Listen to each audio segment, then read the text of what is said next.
asalaamaaleykum mbokk yi ñu ngi leen a nuyu di leen dalalaat si beneen jotaay Jollof football Bantaba tey nag tey la big game bi Gambia versus Guinea Conakry last 16 of the African Cup of Nations.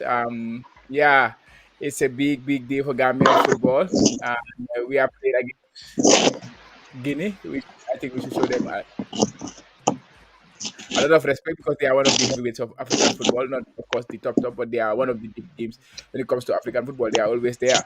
So, Tena Global and Amalfini, we will be doing a live stream. Malaksuma Waji, co-chair, and we will be having a lot of guests who will join in the show today. Hopefully they will join in different parties. But soon I'm guy together. It will be beautiful. But yeah, they big deal. Co-chair, no you know, nakam.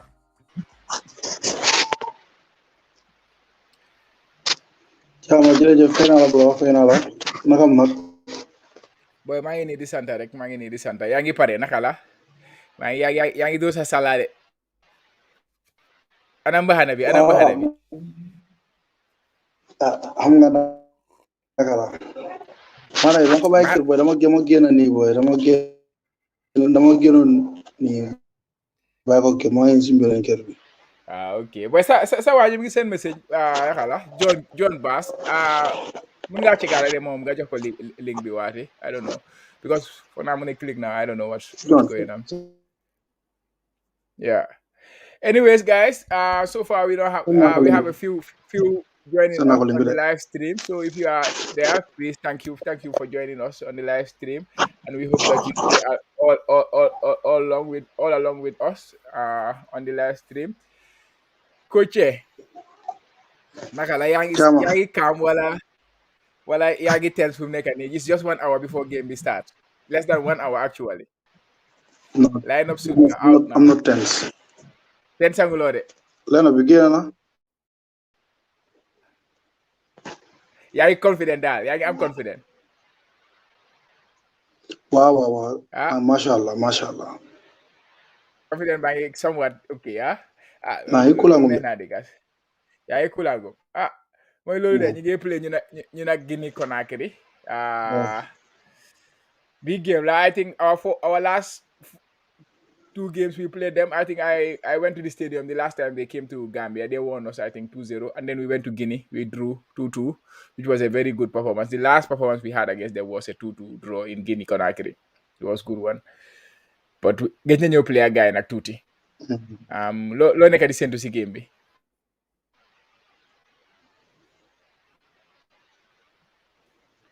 Well, game bi maa ngi expect a tight game. Parce que given the fact that ñun we are solid. Yeah. Every door and they close. So Guinea tamit they are not that fluid team boo xam ne dañuy attack. Given the fact that they lost 2 of their key players, I can say Navigator and Siaka. Navigator kan. Left side bi la. Wow. Ak Siaka. Mooy left back number 3. Ku score seen first goal game bi. Wow. moom mu la yóbbu attaque bi. So the fact that lost nañ ko tamit I think it's a blow for them. I think it's a blow for them. So ñoom tamit duñ nangoo yóbbu just like. Moom dañ ko suspend wala. Maa ngi injured. Muscle injury loolu laa dégg. Okay. Lineups they are out. They are out a bit early, like 27 minutes ago. So I will just go to the lineups. I think John ngi duga si. So coach nga introduce ko. Ama dugal John nga introduce ko. Okay. Yes. Acha. Boy suma gay. Bro ñu ne la na xam nak. Waaw jërëjëf boy Chama jërëjëf ñu nga leen waay. Deloon ziar. Coach ci dafa mel ni yaa ngi freeze de. Waaw Mr. President. Boy waa ji naka la.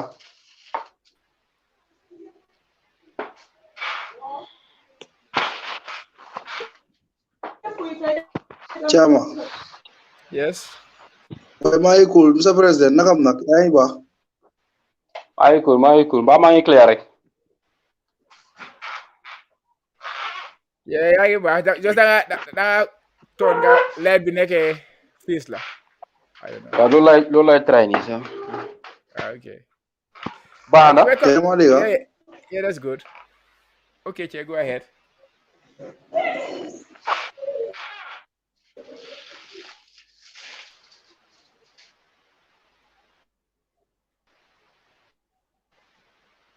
ba maa ngi baax right.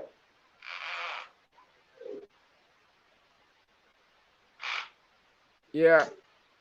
Che, yow yaa fa mel ni yaa ngi freeze de Che moom dafa freeze. But yeah, welcome to the waaw Jollof Football Bantaba YouTube channel. ladies and gentlemen Fumarians wi maa ngi kontaan ci introduce kii nga xam ne mooy John Bass. He is my able president, my able boss. He is the president of the Gambia Football Players Association. He is currently in Limbe. He was supposed to go with the guys.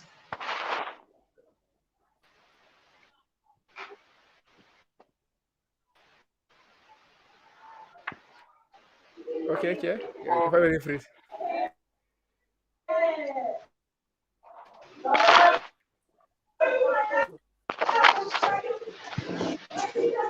Che dafa freeze. ma gars yi nuyu naa leen waay nuyu naa Delloo nuyu Pawar Lampaat nakam. leen Thiam naka am Maa ngi baax. waaw Paa John booy a baax booy naka la. ay fine dégg nga. Yeah, hello. Thiam Yeah. maa ngi baax alhamdulilah sant yàlla rek welcome to the Jollof Football Bantaba YouTube channel. thank you man Che moom dafa mel ni xala freeze tuuti. ci am naa network bi moo nekk problème network ba nekk affaire bi boy waaye man waxtaan ak Che ma ne ko affaire bi jot na ba pare de it's about 30 minutes before game bi start so mu ma wax ne he's feeling very comfortable and very confident and rightly so of course boys so far look at it in terms of performance for the first 3 games I think it is befitting for every Gambian to be confident because I think we need to but we want to go forward so we're gonna push them to go further. Boy, naka la mel boy am fi internet fi nga reba tas boy. yeah wow thank you yeah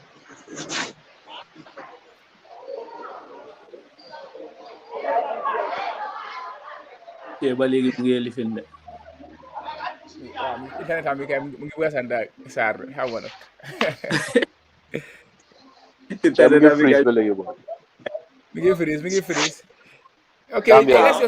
let's just go ahead I will put him aside and then moom mu dugga later Che moom mu dugga yeah okay yeah John waaw bro.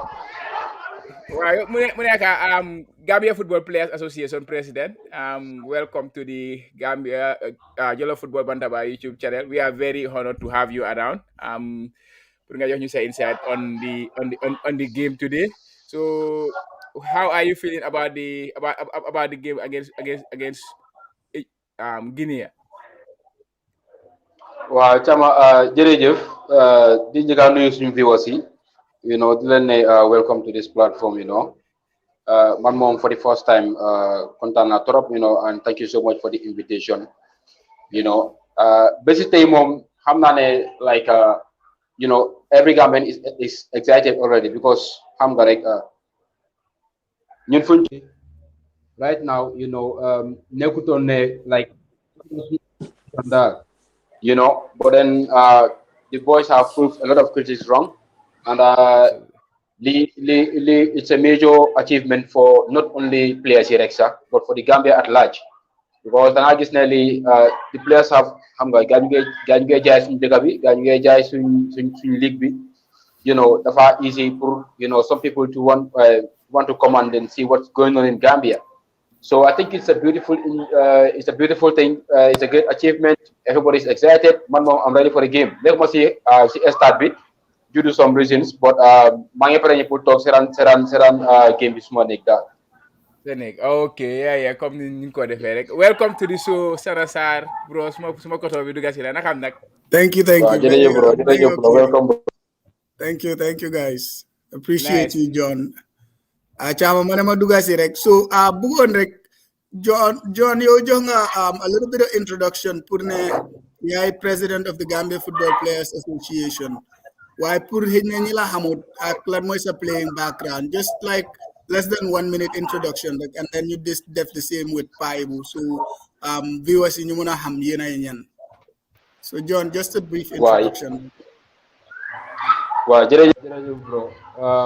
Man maay John Bass, a former footballer for Gambia national and play now for Gambia Ports Authority, play now for Brikama United, and then also play now for the Gambian Chan team.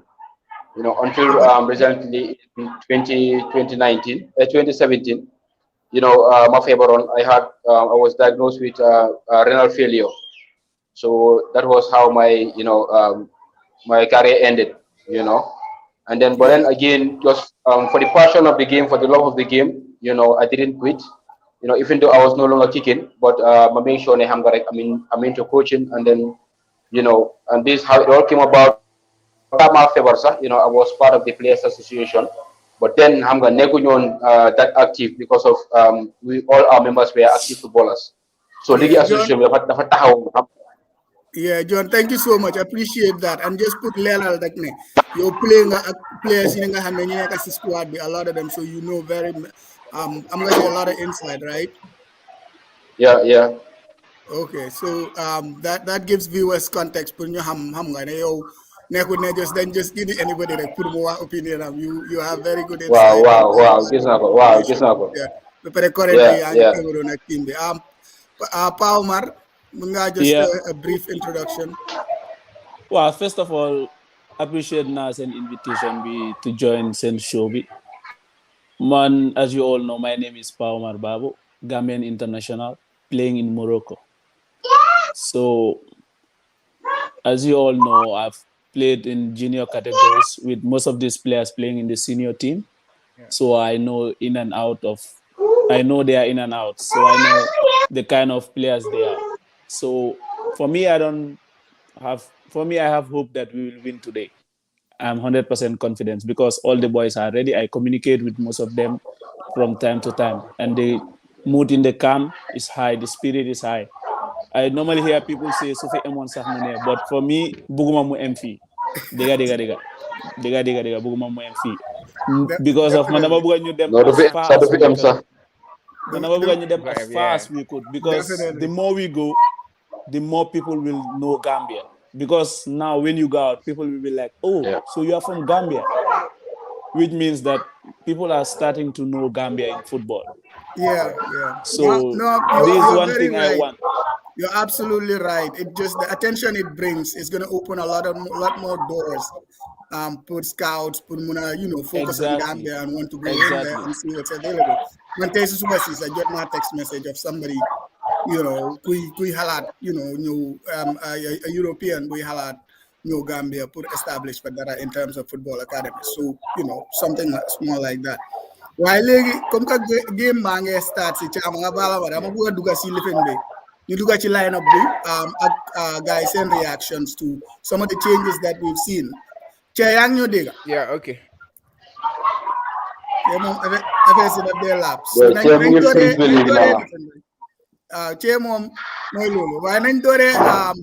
John, yo just nga line up begin, huh? Line up bango, how is it on the screen? You just go. Yeah, line up be more begin. That's John, the line up Gambia. I just go through it. Wow, okay. So just use a brief reaction, right? Yeah, Chama, so come on the screen. It's a brief reaction to the lineup at Langa for see changes here. Because this nine the family from the first two games, especially Yusufa Bob Nyuna into the midfield. Bepere family Musa Barota Munge start as the center guy up top. And then Modu Baro Munge start mom on the left or the right side of the forward line. So Lanmo is a reaction to changes. Yeah, changes be Banatorok, it's good, because again, so whole the passing of always it seems that this past 3 games, apart from the first game, past 3 games, Tom will always come up with something he will kind of surprise the opponent. And I would be surprised, if we see the same thing today, because Modou Barrow, looking at our last game, he did extremely well. And I think starting him for Hununu is going to help us put new counter opponent be Hamga using his pace alongside Barrow Tamit. So it's a very good one. I was not expecting him to start, but then seeing him in the lineup, it's a very good one. And I hope not the Hamga like Power Fufu. Power introduction in Modou Barrow. Does that also suggest could be is looking like he's a lot more nakala look to attack more? Yeah. Because of my introduction, I'm over appreciate. Because of the reason why I appreciate it, because the way we are playing, we sit back and we rely on counter attacks. And Modou Barrow is one of the fastest players in the team. So we should rely on his speed. Because the way we play, we need a player like Modou Barrow's Kariba to rely on counter attack and his speed. Musa Barato is a fast player. Apla is technical, but he's not that very fast. But Musa Barato is fast. So we can use the pace of Musa Barrow and Modou Barrow to counter these Guineans, because I know we will sit back. And one thing I love today is about our midfield, because the three...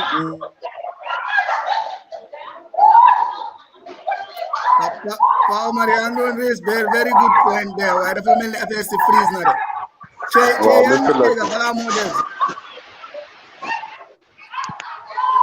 Sorry. Okay, Palmer, go ahead. Because swing midfielders, the three holding midfielders we have today, they are all comfortable with the ball. This is one thing I really appreciate today. They are very, very comfortable with the ball. With the inclusion of Ibrahim Adabo, Suleiman Mare, and Yusufa Bob, there is this thing we have in the middle today. We will play more football than defending, I know, because today we will not rely too much sitting back. Because of Ibrahim Adabo is a playing midfielder, Suleiman Mare is the same, Yusufa Bob is the same. So this will give us more edge up front, and they will support the likes of Musa Barrow, Apply, and Modou Barrow, because they want to play football. Yeah. So this is the reason why I really love the 11 we play today. Yeah. Chairman, if I dugal nga kenende, mun nga ko introduce, please.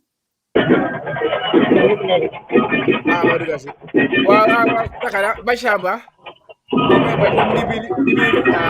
Bir Cameroon stadium right now. You're getting a noise. Mr. Bach, welcome to the show once again.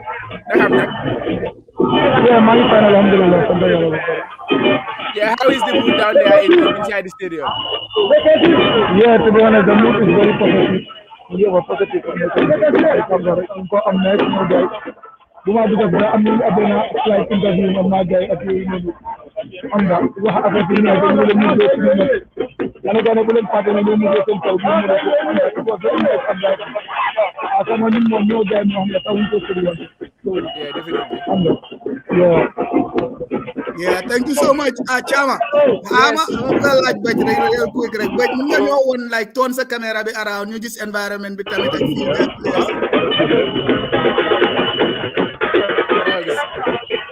guys. Very nice. Guys, thank you very much. But you have my name there go later. Yo, all right, thank you. Okay. Chama, go ahead. Yo, lan nga feels in lineup be it. Yeah. I think I agree with Lampard very well. Because last game you got set, I'm on a midfielders. We played 3 midfield and we had 1 striker. But the problem Dunyan and Monica Dunyan and bodies going forward. Before Diga behave then they talk then they will come to Lampard don't explain it. He started me. We are more of a sitting back team. We are very organized when it comes to the defending and things like that. But when it comes to senior break, then they break in numbers. And with this lineup today, I think with Modou Barrow coming into the team, I think we can break much faster and we can break with numbers. We can at least maybe one of the midfielders can also break out when we are countering, because I think we are going to play similar football that we have played so far in the competition. What's going to change is just the personnel, and we have more pacey players in the lineup. we're not going to rely on physical presence like Asan Cisse num don def first games because first games yep hell ko fa nekke won. It was so difficult for him to play in the game. But I think today we are going to rely on running behind the defense, putting the ball behind them, and I think we can hurt them by doing that because the players we have going forward are very fast. So yeah, I cannot agree more. I really like the lineup. So definitely Guinea lañ gën a ñeme daal. Exactly, Than the exactly. other opponents. Yeah, exactly. It makes sense too. I like the way we played in the first few games based on the opponent. I'm not any complain I had to sit back and attack and all of that. But I put great value in the fact that in 3 games we only gave up 1 goal in open play. Nakala, no, 0 goals in open play, 1 goal and it was a penalty kick in the 90. And I thought if that's what the coach's plan was, then it worked, and we scored, in every single game. But yeah, I agree. You change based on the opponent, and right now, the family Guinea and Guinea medal. So I hope it works out and we do really well. Definitely. Guinea, they are missing 2 key players. One is of course Naby Keita of Liverpool. Let me just bring up their lineup, the Guinean lineup. Let's look at it. Their lineup looks like this. They have Ali Keita, Ibrahima Conte, Seydou Sow, Amadou Jawara is going to be their captain, the Leipzig player, Ibrahima Cisse, Martinez Kante, Mohamed Bayo. He's very dangerous. Mohamed Bayo, he's playing in France. He has already scored 9 goals in the French league. I think only 4 players have scored more than him. Mohamed Kamara too is a very good player. Moriba, we all know he was from Barcelona. Modu Pa Konate, and you have Kamara in the end. But they are missing Naby Keita. He's their their number 8. All He's their their creativity. engine. He's their engine, exactly.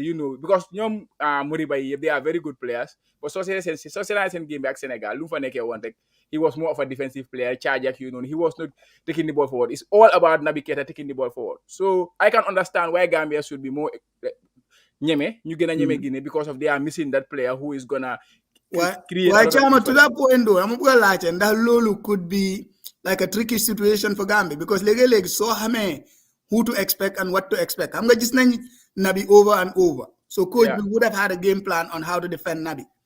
While right now you're coming to an unknown.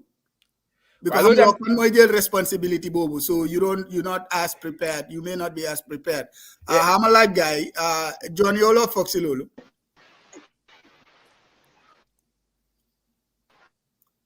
John family yang mute. Yeah, I'm mute. John, yeah, I'm mute. Okay. John, yeah, I'm mute. Wow. Yeah, ñu la dégal légui. Okay. Wa légui ñu la dégal. Yeah, your lower bro is right, because sometimes but mun na fa démé nonu and then it still favors us because like Naby Keita moy gas in engine bi, okay? Yeah, then but it's equally good ñu ñëw taxawé ni and then because like su doon comme Naby Keita mu ngi play maybe dañu am Ibu Adams mu start in the place of Ibrahima but then I think mu up pour in a more flexible midfield because Adams is more combative and I guess that with Ibrahima Dawo he will help us going forward, so which is very important for us to make. That makes sense. So could we make an adjustment based on Naby's absence? That's really that's a good point to bring up. We have a new guest, Mr. Sana. I'm Dudu Janko. Mr. Dudu, welcome to the show. Yeah, boy,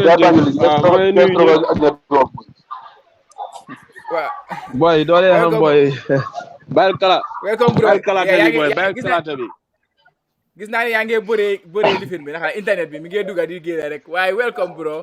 Can you please tell us a bit about yourself? Yeah, jërëjëf Chama nuyu naa leen ñeen ñëpp ñoom John ñoom Power suma son ñoom Sana ñoom Che yeah man la Dudu Oli Janko di sec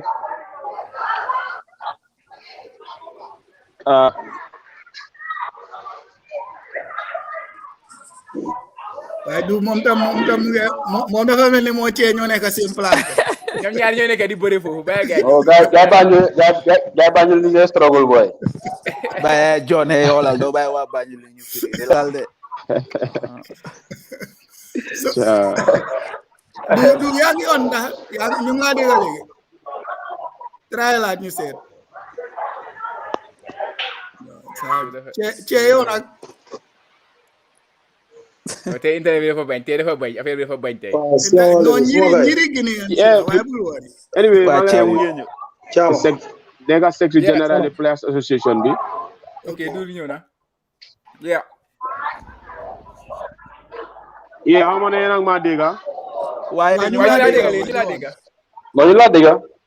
waaw yeah, maa ngi leen a nuyu maa ngi leen a nuyu yéen ñëpp di comme apprécier di rafetlu suma teewaay fii si Bantaba bi so man la Doudou Oli Janko nekk secretary general the Players Association bi yeah.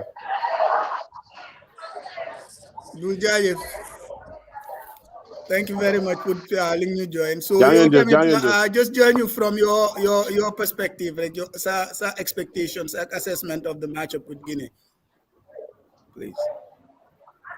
Well, anyway, tey dina nekk an interesting game, so I'm still expecting xam nga rek Tom mu dem ak philosophy bi xam nga taxaw hard Guinean si respect leen ba pare try to hit them on the counter so bàyyi xel am nga Modou Barrow mi ngi start. So gis naa ne loolu tamit dina comme tax ba li nga xam ne mooy Guinéen si ñoom ñu bàyyi seen xel knowing ne we have a fourth player bi nga xam ne comme his pace is extraordinary so gaa duñ dox di génn suñ kaw di ñëw di ñu attaque all the way knowing ne xam nga we have a very quick striker up front game bi daal gis naa ne daal dafa taxaw tey comme di leen xaal di xit ci counter bi rek waaw. Excellent. Waa léegi yéen naka la tëddaal man foog naa beneen facteur buy play come into play tey mooy ñu ngi dalalee baa rek suñ free kick yëpp a dangerous so xam naa ne opponent si foog ñu bàyyi xel ne in certain sports waruloo foul players yi because dalalee baa yi yow la mooy problème bi si dalalee baa yi njiri la ndax booy dañ dee play cross bar too much Pa Omar no maybe crossbar challenge ñu dee def seen club si te ko yóbbu tam si national team bi nga club level da ngeen dee nekk di def crossbar challenges after every training ak yooyu noonu xam naa dañ leen léegi nag nañ daal di taget angle bi ñu taget pouce bi daal rek xëy na boobu dina dugg score goal challenge right moom lañ war a waaw score goal challenge ñu bàyyi crossbar challenge and benn yaa ngi doon wax benn point bu important about the absence of Naby Keita man soo gisee man Naby Keita absence am mu jën maa ne dina tax team bi mu am breathings dinañ breathe from now on parce que su Naby doon play like John nu mu ko doon waxee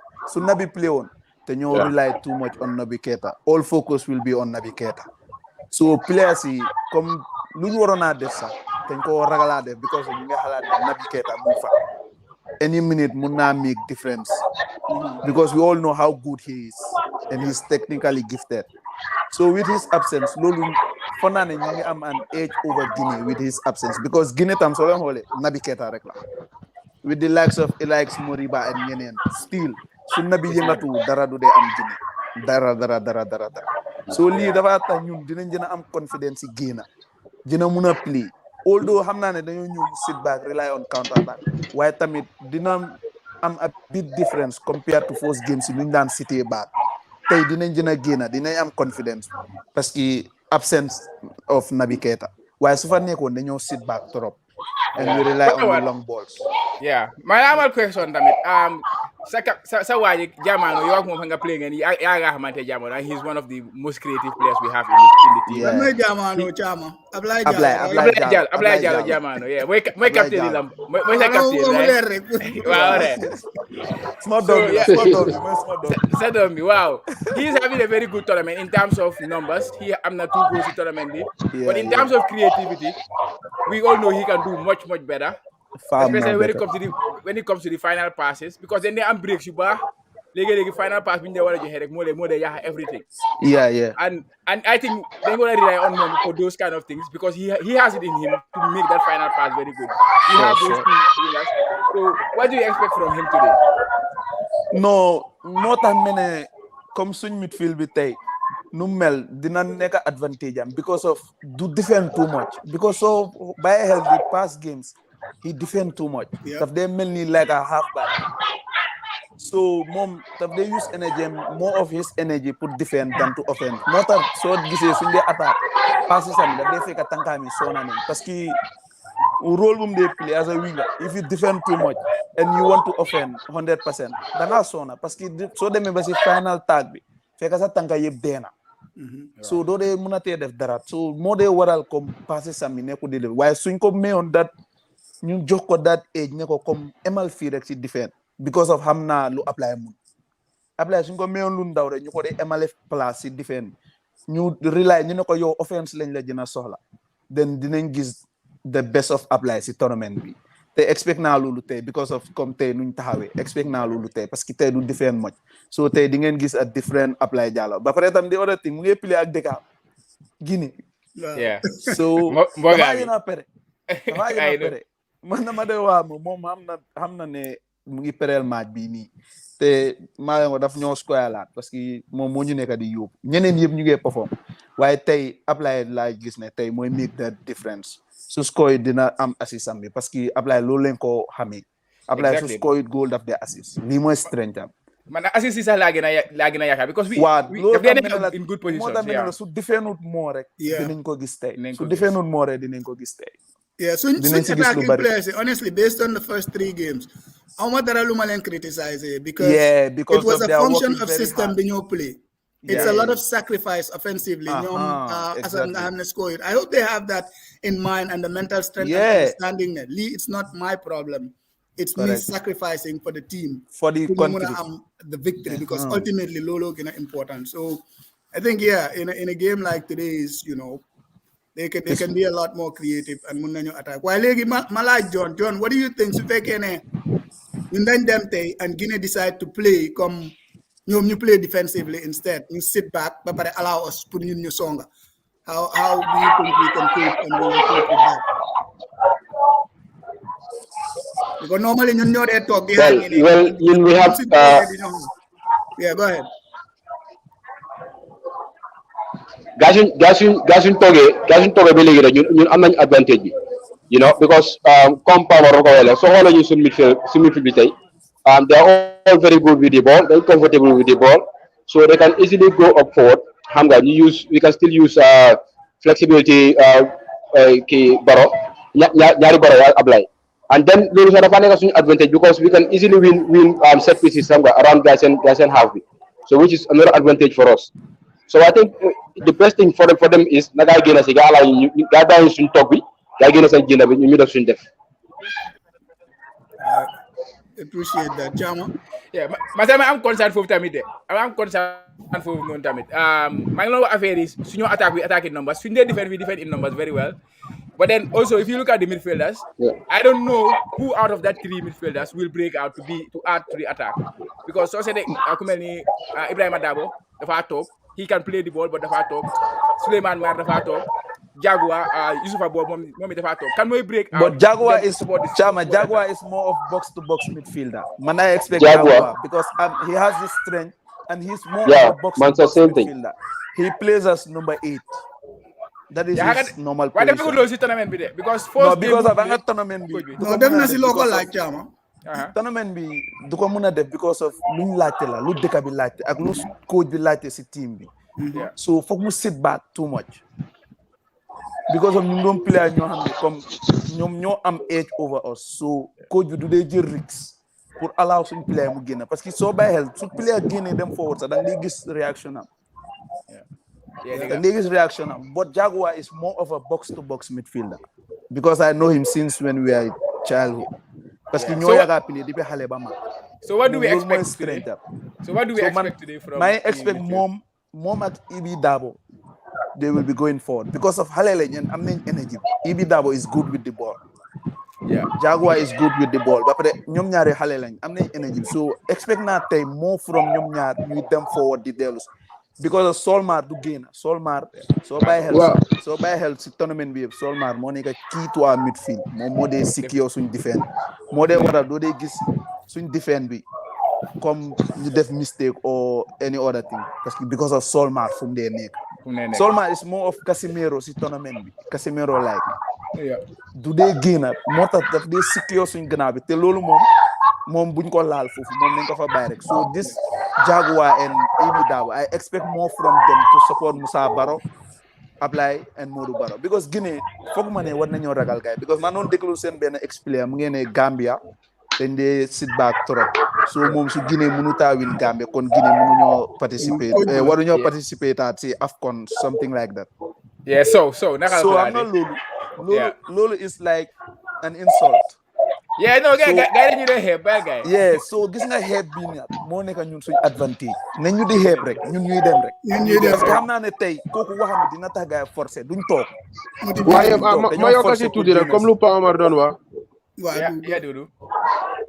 waaw ma yokk si lu Pa Omar doon wax rek because Jaguar wax na dëgg ñoom ñoo doon play together Banjul fii so play nañ together seetaan nañ ko man dama foog ne Jaguar dañ ko nekk di aaye pour moom muy play moom lu mu bugg a play daal dañ ko nekk di ko aaye because Jaguar distributor la ba pare tànkay ne na mun naa change play bi ba pare tànkay tamit saf na xam nga ñu ngi wax comme Laka ak Jamano they are free kick specialist foog na Pa Omar kan bi ami witness ne Jaguar tamit tànkay neex na trop sax suñ ko mee moom it mun na ko see fimba comme nu mu ko waxee man foog naa ne comme kii ba pare Ibi Dabo bu leen fàtte ne balaa Roma di ko doon égal bu mu nekkoon si youth setup bi mu ngi doon am ay goals meaning ne Roma dañ ko daan bàyyi mu daan play that box to box so foog naa ne it's high time tamit mu woon Gambia nii ne xam nga rek comme jox nañ ma opportunity bi ma siis ko comme Baboucarr Gueye nu mu ko defee so comme noo leen ko waxee Solmar moom rock la nañ ko fa bàyyi so moom mu jiital ñoom ñaar moo leen mag tamit at least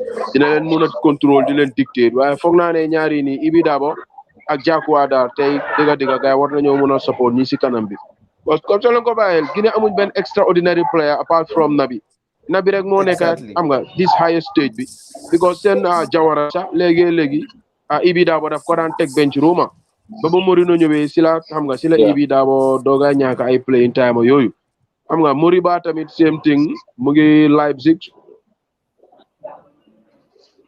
so playing time am bëriwut so foog naa ne Guinée daal ba pare bu leen fàtte ne Isiaka Silla guys seen halfback la fi tamit he is out I guess so he is not playing so we have nothing to lose daal so game bi daal foog naa ne ñaari dëkk yi am doole la so waruñ ta sit back that much soo bàyyi xel suñ game bee Tunisia bu nga amee red card buñ génnee seen kaw rek dañ am goal Gambia dañ dee defend waaye anytime ñu génn si kaw tamit da ngay gis ne team bi has the potential team bi has the attacking players daal well, thank you do manal wa nga dëgga li ma lifin rek mooy boys whatever they do bul ñàkk patience exactly bul look to do too much stay within the game plan the coach bi sant daal so far it's working and just stick to the game plan and they have done that perfectly. They sacrifice so much. They're working so hard. No go understand football. Not just boys in play. They just how hard they have to work. Not just physically, but mentally. Pull concentrate. That's, take cover one take you. It's a lot of work. It's so draining. I really appreciate the guy there, and I hope they stick with the game plan. Then significant change. Just see line up the charmer from the first two games. Moy Baboucarr Gueye mu ngi start instead of Toldo. Lan ngeen si foog lan la panel bi foog si loolu. Yeah. ñu dooree si yow John.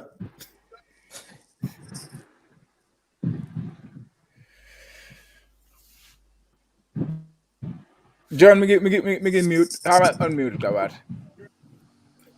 Okay, John, go ahead.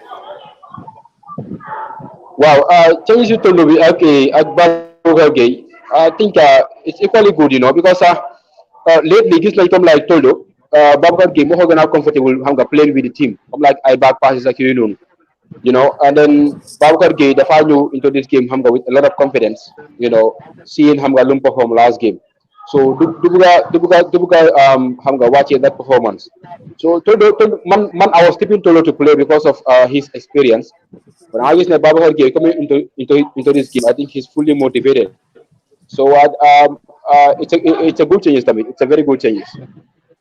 Yeah. So Palmer, knowing the team and everything, how do you think that would sit? Because so far, the family players, for the most part, everybody is comfortable just coming in and being supportive 100% no matter what. But somebody has experience and one of the senior players come to new, in an important game like this new Benko. Nakanga fog na non la jele lolo at teammates especially the older players. Nakala ko jele yolo fog. No, Toldo did not accept in good faith because I know the type of guy he is. Mm-hmm. And for Baboucarr, man expect woon naa ne mooy play tey because of his performance the last time and lii luñ fàtte li tournament la it's not like league comme joxe chance tournament soo duggee 5 minutes nga joxe ko rek am nga chance to start the next game te Baboucarr dafa jël opportunity and ma ñëwaat si lu John wax he is more of a playing goalkeeper compared to Toldo. He's more comfortable with the ball and with area duels. Although Toldo past 2 games have excellent games la am munuñ ko wax dara. But Baboucarr is more of a playing goalkeeper and I think Baboucarr is more confident than Toldo. He has an edge over Toldo si loolu noonu. So Baboucarr penalty kay aduna bi yëpp yaa fi dee gën a confident. That penalty save ak that man of the match award motivates Yeah. So lii moo tax comme man daal team bi leena la mun kuñ mun di isi man am naa confident ne dafa jël place. That's good. lii moo tax mu nekk squad parce que da nga toog rek jàppa like you say patient moo yëg sa time su ñëwee rek nga jël ko Baboucarr dafa am time mu ñëw mu jël ko Jaguar dafa dugga si team bi mu jël time mu jël Jaguar dafa opportunité am Sonko xama Sunday back boobu noonu dafa ñëwoon moom tam mu jël place am so lii moo tax ñu ne team so rely si benn player lii moo tax man ma like team bi parce que ñëpp a dee fight kuñ jox chance bi rek danga koo jël so lii moo tax man moom awma si problème kuñ mën a isi rek man moom awma problème man. Absolutely brilliant. Chama nga bëgg a jël predictions comme que game bi léegi tey 10 minutes si des pour ñu start. Yeah. What are your predictions? But let me just chip in to Baboucarr and Toldo a little bit. I think Baboucarr tournament we must start dafa ñëw ak injury. So first game bi he was injured. And no, dafa amoon COVID. Bu gaay doon nekk fële. Okay. He was ill. Okay. He was unavailable anyways. Yeah. So it was not clear who was the first choice goalkeeper at that time. So Toldo mu ñëw first game mu play. So Hedna Colby, he has already identified Baboucarr as his first choice keeper. Exactly. Because so go say soon games soon play before competition be. Of course I'm in preparation like in terms of test games just before the competition. But we soon come say you know Baboucarr mo nekk on the play. And if I'm not wrong, against Sierra Leone, we saved penalty tamit. Be my second penalty boom team tamit. So maybe according to the coach, he was the first choice in his mind. So that Exactly. So 5 minutes then 9 minutes are there. So can you jël prediction see? You started to with nakala suma waji Dudu. Du nakala. This is prediction si game bi. Wow, man. Wow, tey man one not. After extra time or during 90? No, during 90 duñ aga ñam extra. During 90 la one not daal inshallah. Who's your goal scorer? Torres dafa jógee si bench bi score Assane Cissé. Wow, okay. Yeah. What the mortal like? What it's long overdue. What jógee Cameroon to score? This half na goal. Definitely. Yeah, sure. Nice. New dem si John. Mr. John, what's your prediction?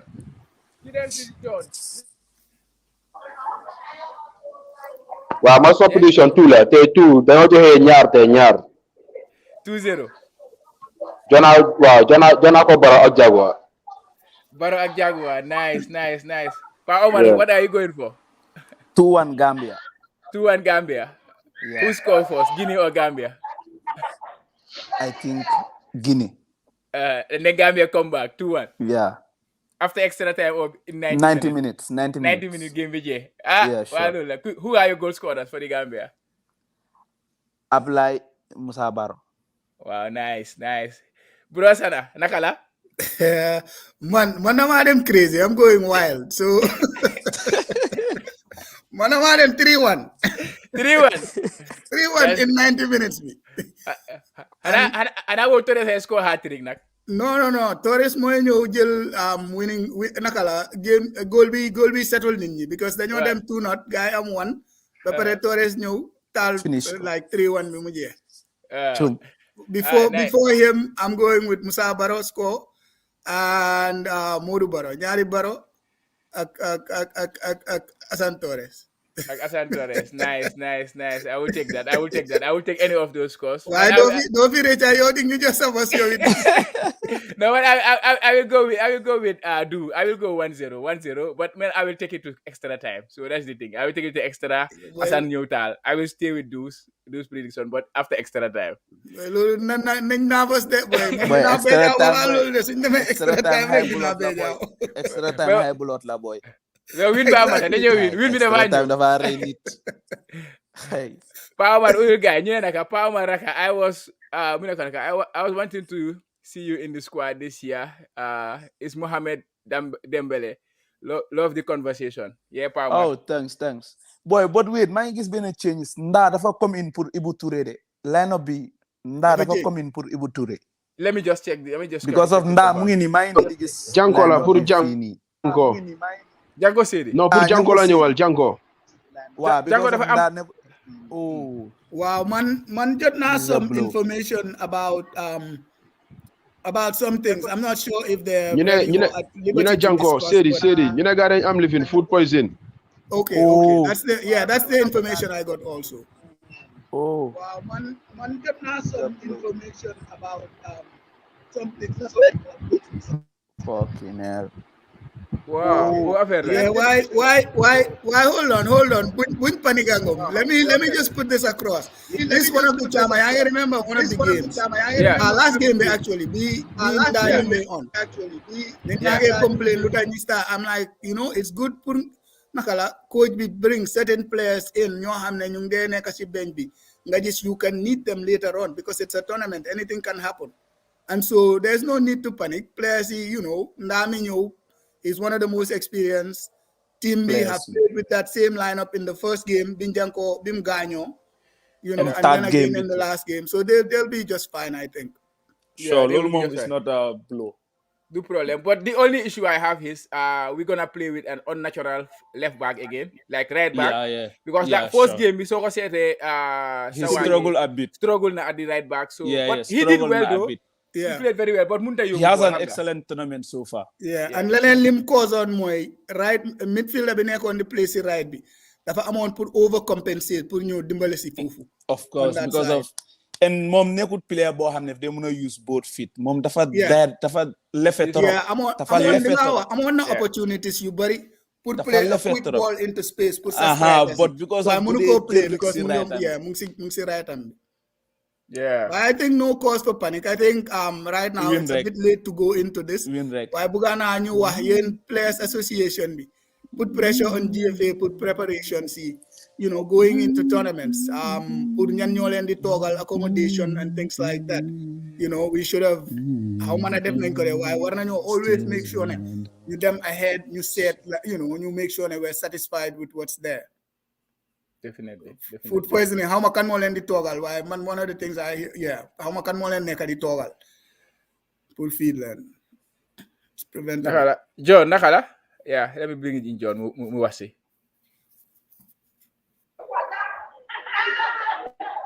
Wow, bro, Sana, I think no one is important trop, because so whole come hamga ñu leen be hamga at the 11th hour ñu so gis ne hamga rek ndamo ñew in, So li dañ ko wara bàyyi xel bu baax a baax and then dafa nekk loo xamante dañ ko war a follow up because who knows su nekkoon ne 2 or 3 players xam nga ñoo am lii nii dafa gën a métti ak but it's a point that is well noted, so we will look into it surely. Yeah. Wait, okay, so Mangi just been in message 3 players, right? 3 players. Ibu Touré tamit has pulled out. Ibu Touré, Noah Sonko, ak Seri Nyanko. Wow, that's good. Daurangom is coming in instead of Ibu Touré. Wow. 3 players, ñoo am food poisoning. No, that's too bad. That's too. Why tam bro Sana nañ ko bàyyi xel de football dafa am the side of it. Xam nga dafa am side bu tilim bi. Because the war nañ ko mën a expect and then ñun we are a francophone country, ñu ngi ñëw si ñu ngi anglophone lañ ñu ngi ñëw into a francophone and then gis nañ Cameroon ñu war a play si kanam tuuti gaa yi war a play ak ñoo am food poison bi de war nañ ñun we are a francophone country, ñu ngi si Dudu dégg nga bu baax Dudu waxalaat nga ne ñan ñoo am food poisoning. francophone and then gis nañ Cameroon la play ñu war a Dégg nga bu baax. Yeah, why John loo wax ànd naa si trop moo tax ñun ñoo war a make sure ñu xam kan moo ñu toogal ñun ñoo war a responsible for our own feeding. And food is crucial, so and like you said ñu ngi war a play Cameroon. We don't want to make any accusations. Pa Omar am na looy wax de waaye yaa ngi on mute. Unmute Pa Omar, please. Pa Omar, yeah. Morocco dañ yóbbu seen ay own chef yu leen a toogal Exactly. just to avoid something. Exactly. This is something that we should look back at because Morocco ñoom seen own toogalkat lañ yóbbu bu ñoo dem ci tournament. It's not new in sports. Ba pare léegi right now ñun host nation bi la ñoo jubali parce que suñ fi génnee ñoom la ñoo ami. So gars dañoo try lu nekk te ñoo try lu nekk. Yeah, we don't make accusations because amuñ evidence. Why this it's not new in sports. I remember it's not new. In basketball here in America, they've done back in the day, Chicago Bulls now they want to play and day before, Jordan food poisoning and stuff like that. So these are things that we should be prepared for. Why either way, I just want us to focus on the positive. We can, put spirits down. Yeah, exactly. We're doing this no matter what. I mean, yeah, ko do here neka len dongo boy sin nañ ko ndide neka dongo no win rek win rek amul raga because I think ñoom sax gi take it in good light because maa ngi doon déglu coach Tom pre game interview am bi mu ngi doon wax affaire yi yooyu noonu affaire yi hotel bu gars yi nekk ak yooyu noonu di treat leen well ak yooyu noonu it was not professional. No, and ba pare sax 4 nit ci benn room. Waaw, exactly. It doesn't tell well. So, but moom mu ne loolu is a motivation for the country. So, loolu mooy seen motivation bi pour gars yi ñu bàyyi di leen treat as minors or something like that. So, they are taking it in good faith. So, we have to take it in good faith as the fans as well. So, let's go, boys. Why, Chama, am na lu ma notice de. Yeah. Tur yi ñu jot ne ñoo am food poisoning bi. Waaw. Noah Sonko lañ wax. mooy ñu si nekkul Gambian. Bul wax ne nekkuñ Gambian ñu nga play Gambian nga ne nekkuñ Gambian mooy ñu beesut Gambian ñoo xam ne am nga xëy na gars yi miinuñ netetu ku dem netetu lañ leen waaw ku dem nag loolu la nag ku dem nag loolu la gars yi dañ ñëw si bagage yi waaye dara dafa baax sa waa ji moo survive sa waa ji survive nag goalkeeper bi Guèye. Okay, yeah, wow moom naka la Baboucarr Guèye waaye the boys will be fine. I mean affaire bi daal man ni ma ko dee waxee rek xam nga yéen xam ngeen soo leen demande di play Texas pass bi warga nga Texas pass bi mu on la ne bii soo leen la wine doo ñibbi deewoo yooyu lañ fee ñëw deewoo si that's it tournament bi warga bi la warga rek te soo tegee sa pass I know ba ma ñëw Thiaw xaman ma drop off maa ngi war a jóg nii waaw alright tey ale Ablaye tey sa gars ñu ngi future game bi YouTube CAF TV so okay. No one needs to stream the game. Just go to YouTube on CAF TV. They are showing the game. That's where I'm watching it. So yeah. I appreciate you all guys. Yeah. All right, Sarah. They go then. You like at halftime. Wow, we're halftime. Yeah. Whoa. What's my guy for this? Tell mom, internet am dafa bañ. Suma boss. Take internet dafa bañ. Internet am bi baaw. Internet am bi baaw. Waaye boo yaa ngi dooree confidence. Yeah, yaa ngi dooree confidence. Yeah. So mun lii laa noot comme dañoo am edge over ñi mul dégga ñi ñoo lay mun ba yi fi bandi la. Ak Chinese bi yëpp ñun ku ñëw dafa play. Wana tey Ibi Dabo mooy play as a number 10. Ibi Dabo. Yeah. It's a goal kick. Yeah. Because Chamahama mun nga recall Ibi Dabo. Ibi Dabo dafa nekk si academy Uncle Papi. He was a flank player. Oh really? Yeah, flank player. Coach foofu no muna play la. Tamon dafa mënoon play trop. Gars yi ay neemaale ko de ooye yooyu noonu. Really? So now I'm Italy la door play midfielder and Roma come no go do down way. Roma he was more of an offensive player than you team. Yeah. Because social like videos. I mean, I say another video like YouTube videos. I mean, he was like more of a number 10 or something like that. Number 10 la Anjana play. More than score goals. Number 10 la daan play. Moo tax mu daan score goals. Waaye tey na first jump because boyam bi moo fi nekk ñoom ñaar because this is a good game for them xam nga because ñoom ñaar ñoo nekk di compete for position in Roma. Waaw moo Jawara.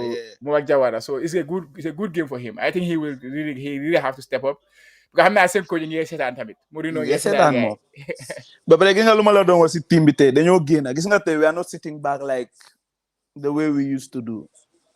Because nuñ dooree de mu ngi laa wane tey Gambia ñëwuñ pour toog. Yeah, dañoo attack. I can see it. So loolu moom advantage la boobu moom bonus la. Yeah, Dawda Ngom right back. Be my first minute am si competition bi moom it. I hopefully he will not naaf si duñ duga ak yooyu noonu. Non lenn rek laa ko xalaata game fitness bi but dina ko mën a play. Game fitness bi rek wax parce que because of gëj naa play xam nga rek tournament bi ba léegi amul minute. So mu just ñëw rek si time bi ni unexpectedly la ñu start la. So this is something tam lu ñu war a bàyyi xel. So meaning apply and beneen midfielder buy balance side am they need pour help ko a lot. They gotta help. They go over need pour help. They had a half chance Guinea. Guinea seen number 11 boobu nag kooku tamit dañ ko war a bàyyi xel bu baax moom moo nekk di play France. Guinea. Yeah. Mi ngi play France. It's 9 goals so far in Ligue 1. 9. Yeah. So kooku seen top scorer si la bokk di kon. Seen top scorer si la bokk. Xama seet ban team la nekk. Wow. Yeah, Mohamed Bayo. He's playing for Clermont. Clermont. Yeah, he's on 9 goals. Only Ben Yedder, Jonathan Davis, Mbappe. When they can compete heavyweight si foofu de. Yeah. So we war nañ ko bàyyi xel. Gis nga Babacar lii la dafa ñeme play. This is something lu tollu. Kam moo nekk di play ga seen gannaaw bi du Pogba. Magi Pogba bi. Waaw, play wut. Ma xool gisuma gars seen gannaaw bi. But expect ma ne mu ngi play de Magi Pogba bi. No, play wut. They have said so. And Camara. Lu ma la tey game bi dafa teel a open. Non, te ñu ngi play. Game bi dafa teel a open tey gis na. Oh, corner kick, good.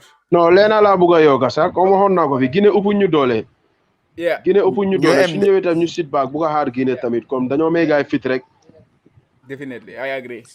No, tey foog naa sax Guinée jëna defend comme ñun de gis nga lu ma la doon si midfield bi dañ am numbers yu mun bool.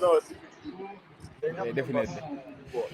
Du dafa mel ni yaa ngi play YouTube channel bi on another device. Waaw xaaral ma génne ko si suma laptop bi la woon waaye xam nga network yi Gambia rek bagage yi mu ngi waaw xam nga network yi Gambia moom na nga rebetas. I know that. After hala iko. Non leena la tam comme suñu leen attaqué Guinée suñu defee 1 2 3 mistakes dañoo gaay. Dañ leen score sa bul so. Foog gaa def mistakes. Après Guinée ñoom te ñoo sit back but am na lu ma laajut nag si team bi suñ indirect free kick si ak corner si duñ ko dafa mel ni duñ make most of it. And we have a lot of opportunities on those kind of things comme si angle shake you know. But we almost waste every time. Yeah. Wow, especially suñ corner yi foog naa ne dama foog ne daal maybe Sadio Koli rek xam nga rek moom moo dee pare jël responsibility mbokk yooyu noonu. Suñ amee corner yooyu noonu. On the air. Sol Marto. James is good on the air. Waa James tamit. Yeah, James is having an exceptional tournament. He's top. He's the best defender so far. They were not able to because Moriba is young player of the tournament. But I think James has a very good claim to be the young player of the tournament so far. No, Moriba didn't go job because of name. No, yeah. Lola rek Africa they rely too much on name Lola rek. But Moriba dafa fi dara lo xamne mo deserve na lo.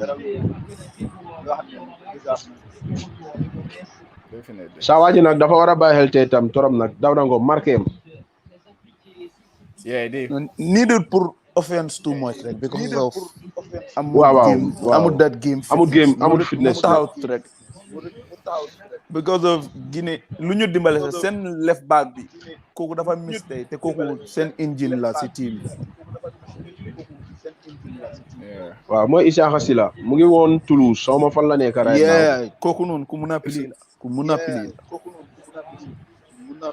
ba pare dafa yàgga si team bi dafa yàgga mun ay for the past 10 years yëpp mu ngi fa. mu ngi si seen squad bi. kon kooku marché ñoom ndaala marché ñoom dafa yàgga soro exactly. C'est fort.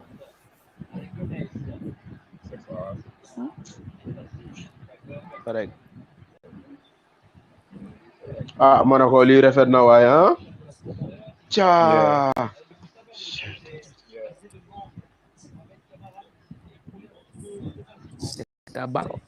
Oh. gis nga Baboucarr fu mu amee age oversight play tullu du dee musa pass defender yeah loolu laa fi doon complain la ci last time mu ma ay waxi defet ma ne ko tullu moo bañ a play loolu noonu man du ma play coach bi fa loolu noonu tullu la moo war a jël responsabilité. no waaye tullu nag caama nekkul góola bu ñeme si play noonu de. no waaye tullu nag caama you have to play ñemewu ko loolu mooy affaire bi so you have who to ñemewu ko loolu mooy affaire bi so ba tam soo seetloo non refari dafa yomba waaye góola bi tegee bool bi ñun suñu defender dañ dee joxe gannaaw duñ dee tere pour play bi comme Omar Colley waaw Omar Colley la xale li fa exactly so foofu la problème kii kan moo ko laal waaw faal boobu sepe xoolal kii xoolal dafa chip du dafa mel ni yaa ngi on ba léegi de just si YouTube bi def ko silent soo defee silent du écho waaw naar bi nag faal bu yomba la jox faal bu yomba la jox definitely faal dafa yomba kay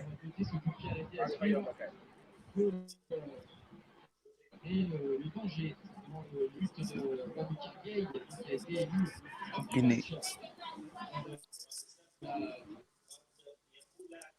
In Guinea, how true is it about sacrifice yu ma dégg nit yi di wax yooyu seen président bi maa ngi dégg seen président bi di wax ay waxi ay affaire de waaye man nag wi nga focus ma si affaire yooyu noonu non comme man ta focus ma waaye how true is it na moom moo ko wax leeru ma de waaye gis naa ko daal gis naa kàddu yu mu wax mu ne Gambia man gis naa waa man tam read naa so man waa ñi fu ñu war a jëlee information bi ak tamit after ma gisaat ñu ngi post comme ay rap yu ñu rey ak yooyu noonu mu ne waaw gisuma yeah after my is comme boppi nak yi la comme boppi nak la nduru daal comme boppi nak la yow doo laka baro waxal kii du laka baro laka mooy du affaire waaye dafa war a score nag léegi ñun daka mun a kick free kick si tournament bi Gambia rek bilahi ku jël ba am ngeen ne tournament bi benn nit rek a fi score free kick mooy Hakim Hakim score na free kick oh yeah that beautiful free kick bu mu dee delloo ko waaw bu mu leen nax góola mel ni ko cross def ko si post xam nga ne ñun ñoom kooku rek a fi score free kick whole of Africa ba first round bi jeex ak yëpp waaw free kick spécialiste yi des nañ kon because of fooguma ne dañ ko dee train ñun dañ dee ñëw rek kick after Hakim ñun ñoo si tane ñun ñu dee ñëw di rekaba bi waaw ñun dee ñoo si tane waay Seka Barrow nag could be very important si game bi su nekkee on his game moom yeah su nekkee si game am because of daf dee overuse space am bi daf ko dee overuse moo xam na ne loolooy dooleem so daf ko dee use bu baax definitely en moom dafa direct Seka Barrow dafa direct daf dee play comme anglais yi nuñ dee play si line bi ñu jox la nga daw cross comme si Stalin exactly moom bu ko fa nekk di def lifin de moom na use space am te loolu ma ne si moom dafa xam ne li mooy strength am te loolu la dee use loolu ngay use ndaa mi ngi bañ de moom it ba léegi last game he had a very good game suñ final game bi koto waam jom la nag jom loolu dafa kosoon penalty rek waaye zéro na ko de wow gis nga loolu dafa mel ni maa raw tuuti de dafa mel ni yaa ma raw tuuti dafa mel ni yaa ma raw tuuti Nda dafa am jom boy. Fo nekk di seetaane xanaa fo nekk di seetaane game bi. Beam Sport waaye nga man suma boss wifi moo ko dee lifin. Okay. Oh kii Musa bi. Yeah. Musa Baro tànkaam yi dafa diis de. Non ñoom kick la leen yàlla may. Du moom kenn na seen kër mu ngi am mag boo xam ne. Naka tuddaati sax. Yeah, Chinks. Tama mu la recall méthode bi su tegaan free kick ñëpp dee daw. Noonu la ñoom kick la leen yàlla ba pare moom tamit loolu ma neex si moom dafa xam ne li laa mun daf ko dee def de. daf ko dee use a lot yeah. Hay Musa di over use streñam kick. Loolu moo tax mu neex ma nag. Dëgg good jago tëj leen foofu rek. sa waa ji moom fan la nekk di play tay Dawda Ngom. Dawda Ngom Denmark. Yeah.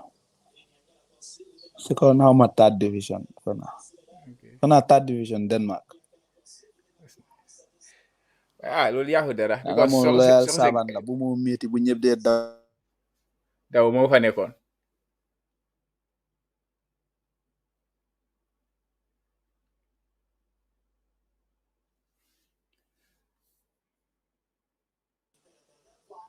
moom bu ñëpp doon daw mu ngi fa si team bi bu mo metti musti moo tax coach ba ngi loyal ak moom nag man loolu laa leen dee wax coach bi taf dee lifin colare because of musu ko ooñ mu ñaaka ñëw bu mo metti yëpp taf fa dee nekka moom ngisti mbaalu lu xew sa waaje kan tànkambe la okay James kay ya star la James I'm very impressed with his performance James ragal na mu jógee fi am team bu mag yeah definitely he is one of those players and he's at the right age xam nga right age right time right shape he could make the move lu muna play la kii ku muna play la papa xam nga ne James is a playing defender James nekkul defender yooyu giringarang comme ñun ñoo du dee jël risque di play waaye playing defender la dafay play am na confident bi play rek la mun comme play nii daf ko over mun foul yellow card ref no that should be a yellow card that was a bad tackle African Cup bi tackle su dangerous moo fi dee am may la tournament bi moo start first 10 seconds yi Cameroon ak xaw ma Cameroon la woon ñoom ak ñaar doon play ñoom ak Burkina Faso ngi tojee kii benn fa suñu tojee first 10 seconds yu jox ko yellow card loolu red card la waroon a nekk loolu su nekkoon in a different competition dañ ko jox red card su nekkoon African Cup waaye naka nga def ak training bi ak yooyu noonu biir Algeria Morocco how is it going Morocco waaw mu ngi cool waaye fu mu nekk am nga depuis bu AFCON bi doore ñu ngi stop league first round bi fa jeere ñu stop so fu mu nekk train rek break da ngeen dee train tuuti ngeen rest na after AFCON bi hopefully suñ eliminate Morocco ok sa waa ji mi ngi wax ne mi ngi ñëw waaye mi ngi waroon a dem train xam naa la moo tax mënu koo meeg Écosse Sékou Diané Écosse waaw ci mu ma woon ne Écosse dafa war a ñëw mi ngi waroon a ñëw waaye mu ne train am naa fa dem train mu ne foo la waroon a start train so right now he is probably training so moo mënut a watch game bi sa xam naa Écosse kañ ñu mën a seetaan match moom na gapa live score peut-être dem téye fu na mbere gis lu tik no way dafa mel ni sa prediction bi caama mun naa dem de extra time match bi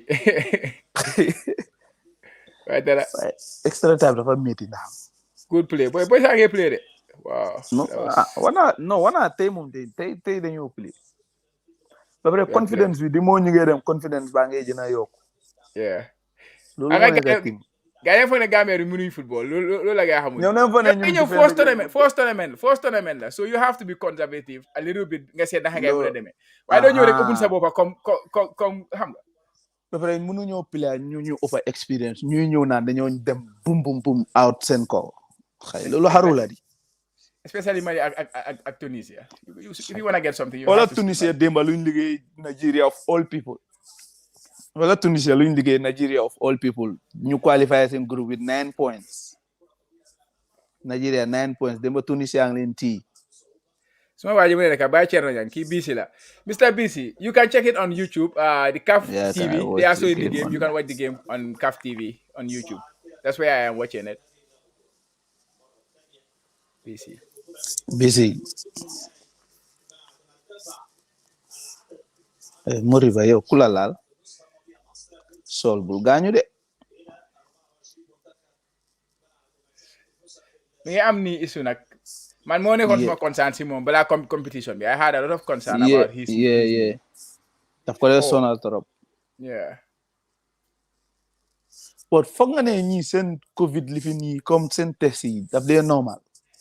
They got teams if have COVID bam des Cameroon. Bam des Cameroon. Cameroon from day one ba léegi Cameroon musuloo dégga player bu miss. So how is that possible?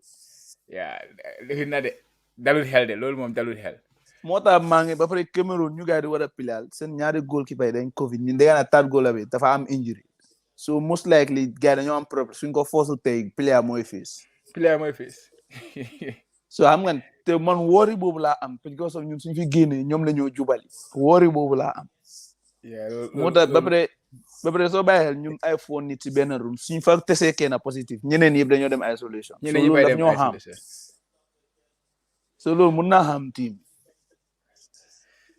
xam nga bàyyi nga xel lu ma loolu mun naa xam team. Yeah, mun naa xam team. It's very dangerous. Risky. Loolu dafa over risky. Dafa over risky. 4 people in one room. Wow. So fa tesee kenn positive. Obviously the other 3 will be on isolation. Duñ play.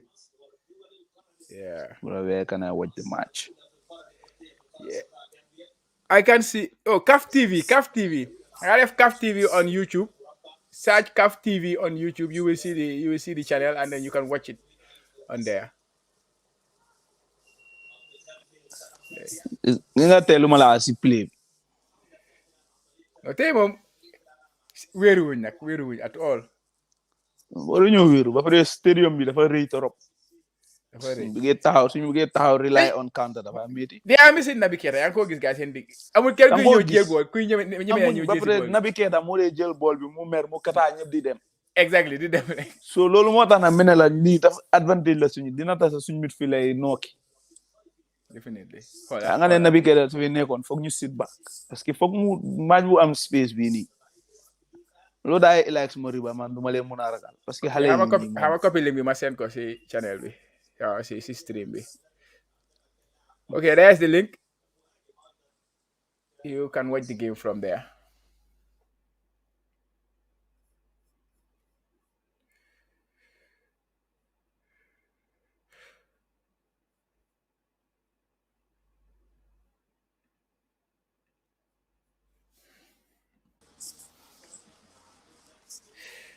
Still 0-0.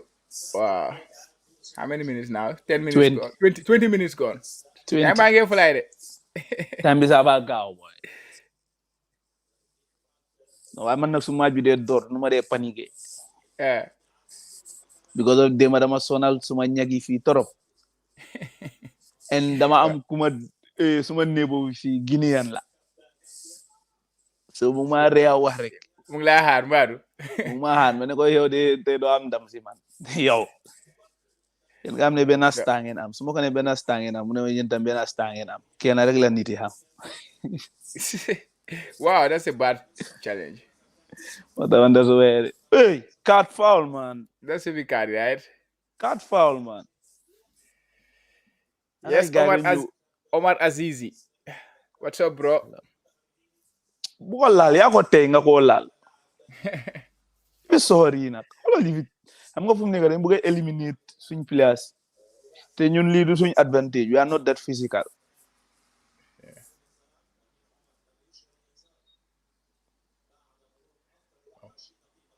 Omar Kori like ku ko press de.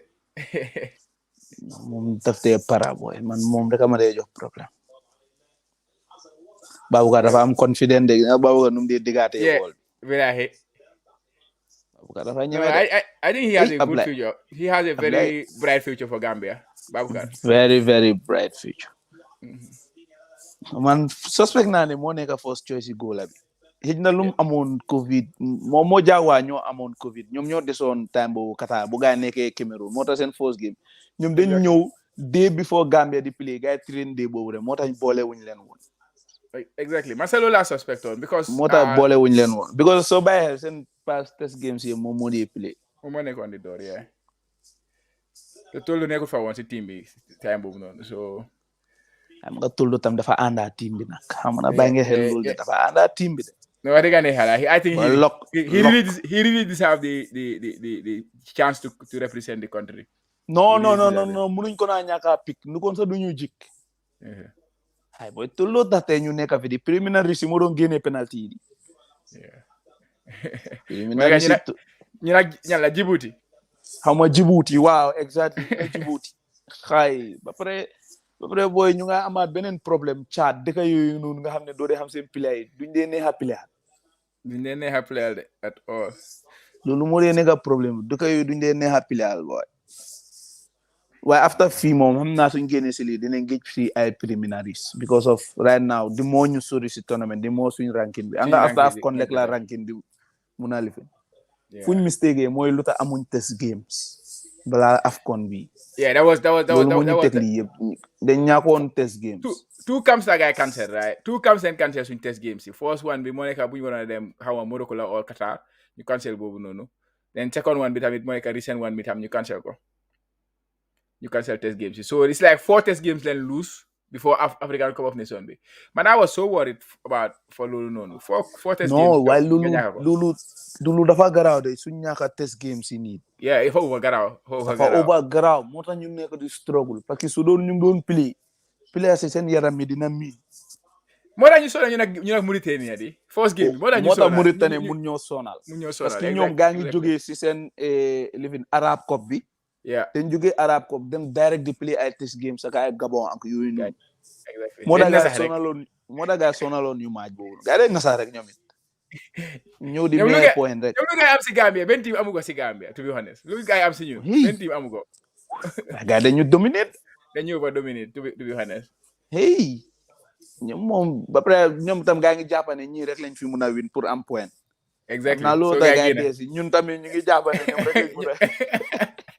Baadu loolu daal la wàccee sax bu ñu ma ne ko man lu ma gën a ñu play Mauritanie first game soo jeexalee ñu ba pare loo am si next game si nga jël parce que soo dóoree Mauritanie rek leneen loo si am rek jëlal bonus la leneen loo am bonus la moo nekk xay bul wari sa gis nga Guinée ñu ngi struggle amuñ kuy génnee bool bàyyile ga amuñ kuy génnee bool ñu ngi kick rek amul kenn kuy jël booy Modiba he's a defensive midfielder man seetaanuma ko properly but I don't see him as a Pogba bu gaay di wax gisuma ko si Modiba nekkul benn Pogba he's a defensive midfielder Modiba bi nekkul benn Pogba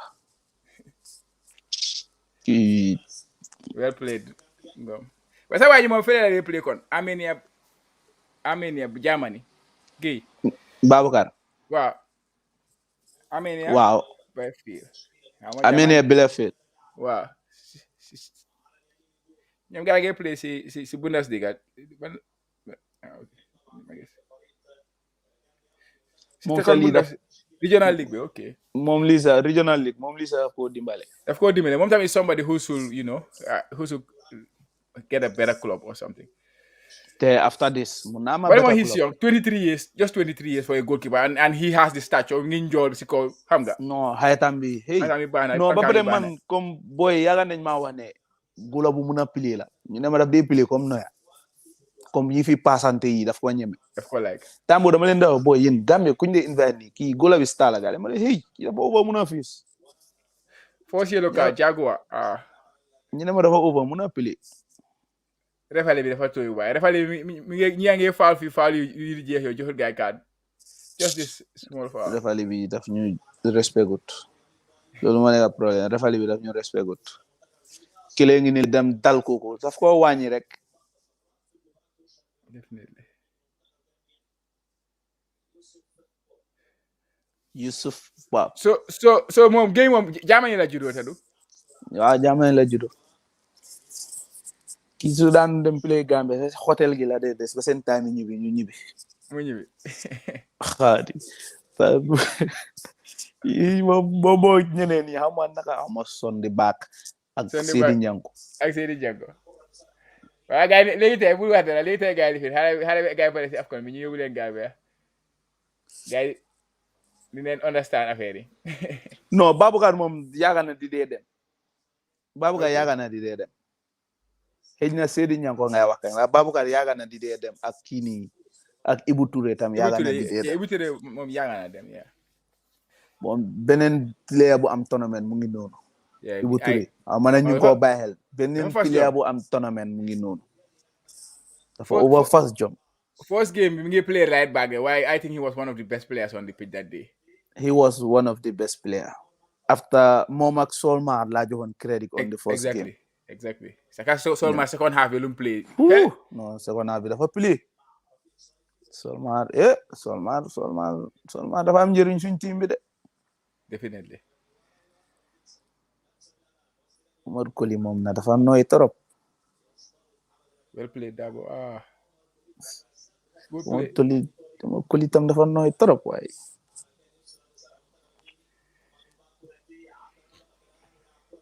Omar Koli. Good bye. But I'm gonna Jaguar Solmar and Yaga play together. Good Iwi. Yeah. I'm now been under 20 bu guy play Italy. But guy win cup bi. Ñom ñaar ñu doon play together. Solmar and Jaguar. So ñom ñaar guy am nañ that connection. Am nañ connection, am nañ chemistry bi. Since under 20 guy play together. Yeah. So boobu moom continuation la rek. Wala lii dafa dina dimbale suñ team bi sax xale yi ñu ngi ñëw. Yeah. Ñu am experience. Under 20 bi gars yi ngi ñëw de. maa ngi seetaan gars yi ma lay follow side daxal tulaade Lamarana. Ku mun a football a ngi noonu. Comme tubaab. Yeah, mun na football trop. Xale boobu daf di football comme tubaab caama comme tubaab.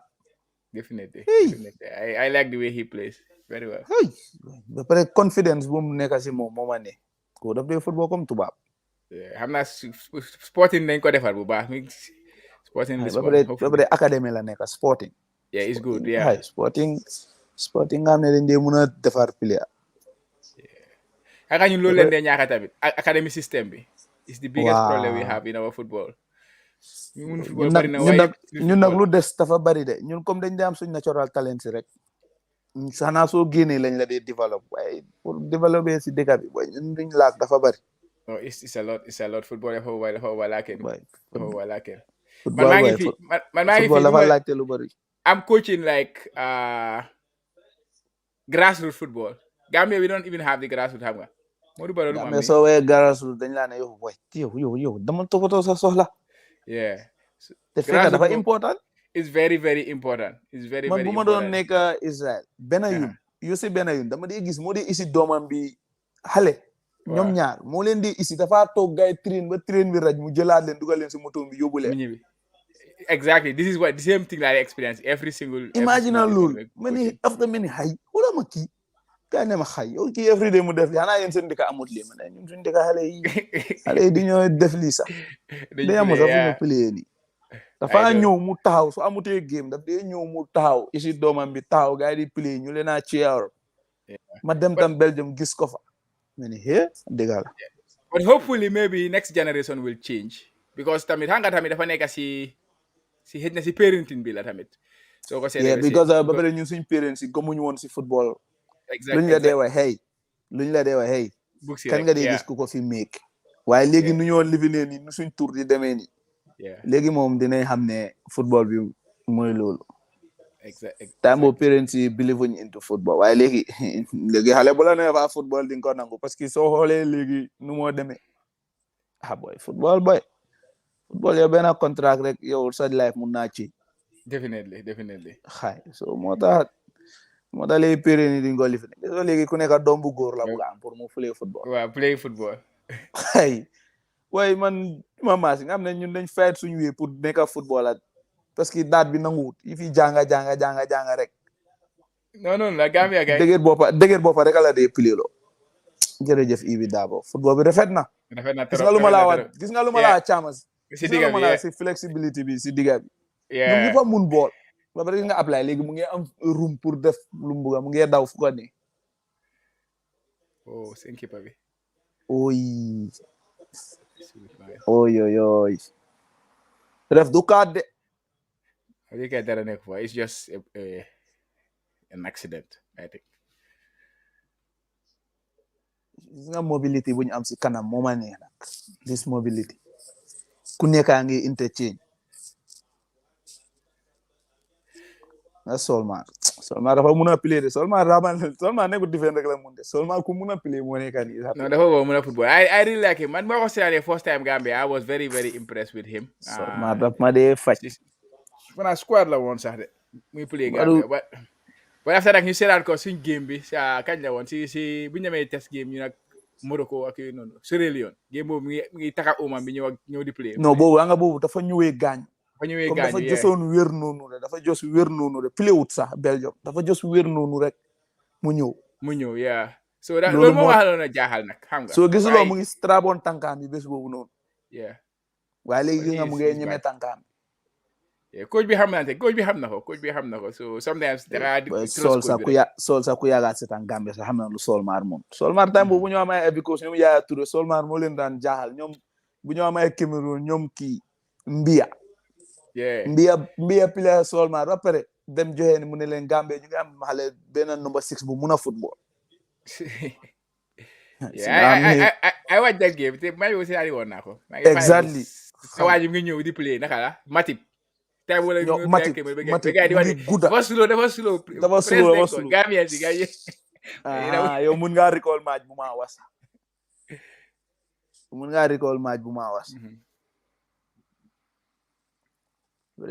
tey amul ragal de tey amul bim de.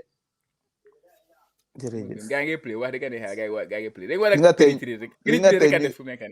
tey ñu ngi ñemee build from the back. gis nga tey luñ nekk di def ñu ngi ñemee build from the back. oy penetration bi rek a des benn penetration rek dañoo score gaay tey moom mooy loolu de. non ñu dañoo yóbbu bii foog ñu yóbbu rek ñi gaa yi ñemewuñ ñu soo ko seetee ba seet ñoom it gaa ngi muy ñi dañu ragal gisuloo ñi am nga ne ñi 3-5-2 la gaa ñëwee tey 3-5-2 la jël play ni 3-5-2 la gaa ne technique de so moo laa woon ne ñoom dañ pare pour defin suuraale gi loolu pare wu ñoo génn sax seen ñaar ñi lañ bàyyi si kanam rek 11 bi ak 9 di rest behind the ball parce que Naby Keita nekku fi dafa su game bi mel ni Assane su duggee mun na am chance am tey mun na koo jël. good ball just too much. Assane mun naa jël chance am tey si game bi nii parce que du fight much compared to last game si ñu bari ko blame but man blame ma ko. dafa sacrifice boppam. dafa sacrifice boppam too much. système bi la. dafa miiti. di yow ngay play strike si système yi tom bii nii nga xam ne midfield ak defense yi gaa ngi talk together. It's gonna be very very hard. nga xam ne diggante midfield be lifin mutut wan mita sax. loolu la wax ni te 5 midfield la nga teg ñaari wi nga si nga ne leen toog leen inam ngeen bokk si mid digga bi. 5 midfield Assane Kena si kaw moom mooy tëb mboka moom mooy war a winaat second ball bi mooy war a tiyaat ball bi xaar ngeen ñëw waaye loolu nit daf ko mun. loolu dox moo tax ma dugaare ma ne yéen da ngeen dof yéen kii dafa over sacrifice boppam kii nekkul ne dafa bañ a play kii daf dee xeeba te football anga nit na ñu du dee play duñ doon xamul ne soo usee sa énergie bi si defense soo amee ball mënuloo def dara danga ko dee waste daf dee fekk sa tànka yëpp dee nañ bon nit yi xal duñ dee understand loolu ñoom dañ def ne kii dafa yepati fekk yaa ngi dem dalante ñu ngi la dal yaa ngi galop fii bukkante léegi bool bi ñëw loo ko def. doo def dara. da nga doon move sax ñu bari loolu laa indi ba ne la yéen da ngeen dee blame kii waaye yéen xamu leen de. yéen xamu leen de football ne bëgg di laal bool di laalantu nga am bool memory muscle memory ak yooyu xam nga. caama football bi foog nga daw di laal di move di daw di laal pour mun a bokk si game bi waaye taxaw noonu di mbukkante rek doo gaa bokk de. doo gaa bokk de. loolu gaay bool lii la xala bool li ak Stoke City ñoom Chris Wood mbaam yooyu noonu gis nga baro njëriñam fii dina dawloo gaay na téeri daw rek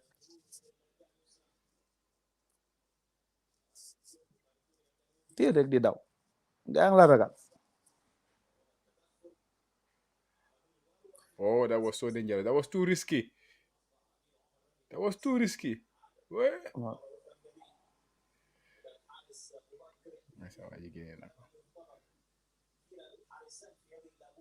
Risky na de. Cross pass. Yeah. Ibi gis nga confidence bu ma la dee wax si Baboucarr. Yeah. Nga confidence bu ma la dee wax si Baboucarr lii moo gën a important si footballer especially a goalkeeper. Yeah. But ku pass Ibi Dabo ball bi moo ko jox problème. Yeah, si digga boobu noonu it's very dangerous. It's pass dafa risky trop. Solmar one touch bii nii moo risky. James Solmar yëpp moo ko dee defend gis nga brave goalkeeping. Yeah. Brave goalkeeping. He was very brave mu dugal fa boppam ne. Dafa sacrifice boppam. Dafa mel ni fii dafa rëy de. Dafa waree full pitch la gaay dem nii. No fii bi dafa duuf de boy parce que soo xoolee space bu dee am gap bi. It's a lot. Ay bi sona dafa gaa am de. Waaye five subset am right so. Waaye 5 subs da nga war a def in 3 batches right. waaw. Coach bi nag nu mu dee sobee nag sometimes daf ma dee jox. Dafa lay jox mbaadu dafa lay jox chills. Waaw saka first game bi moom.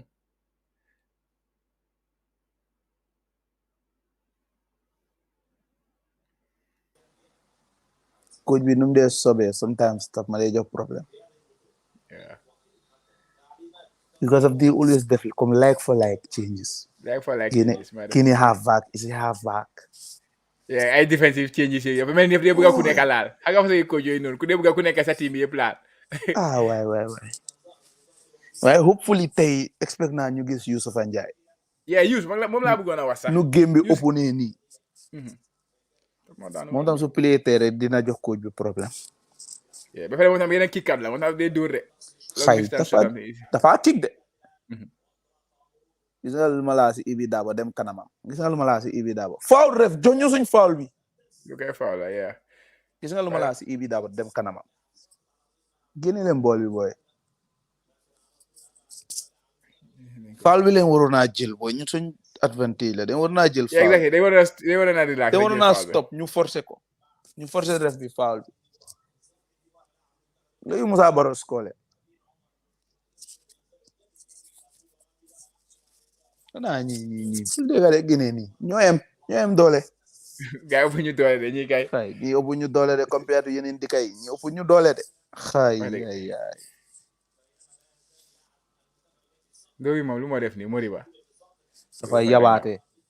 dañ dee yabaate xale yi nii.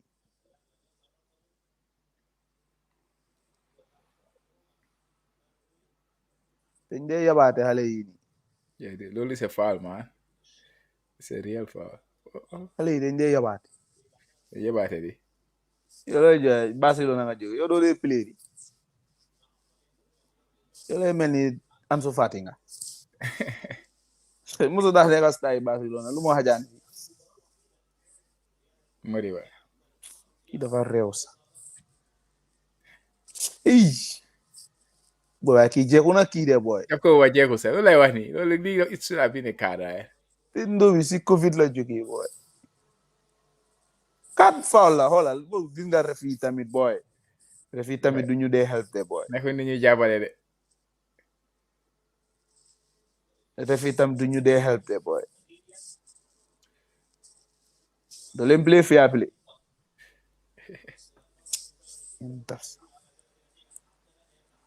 Guinéen si. tey loolu la te leen a win su leen nee bu leen jaay nguuru Gambia.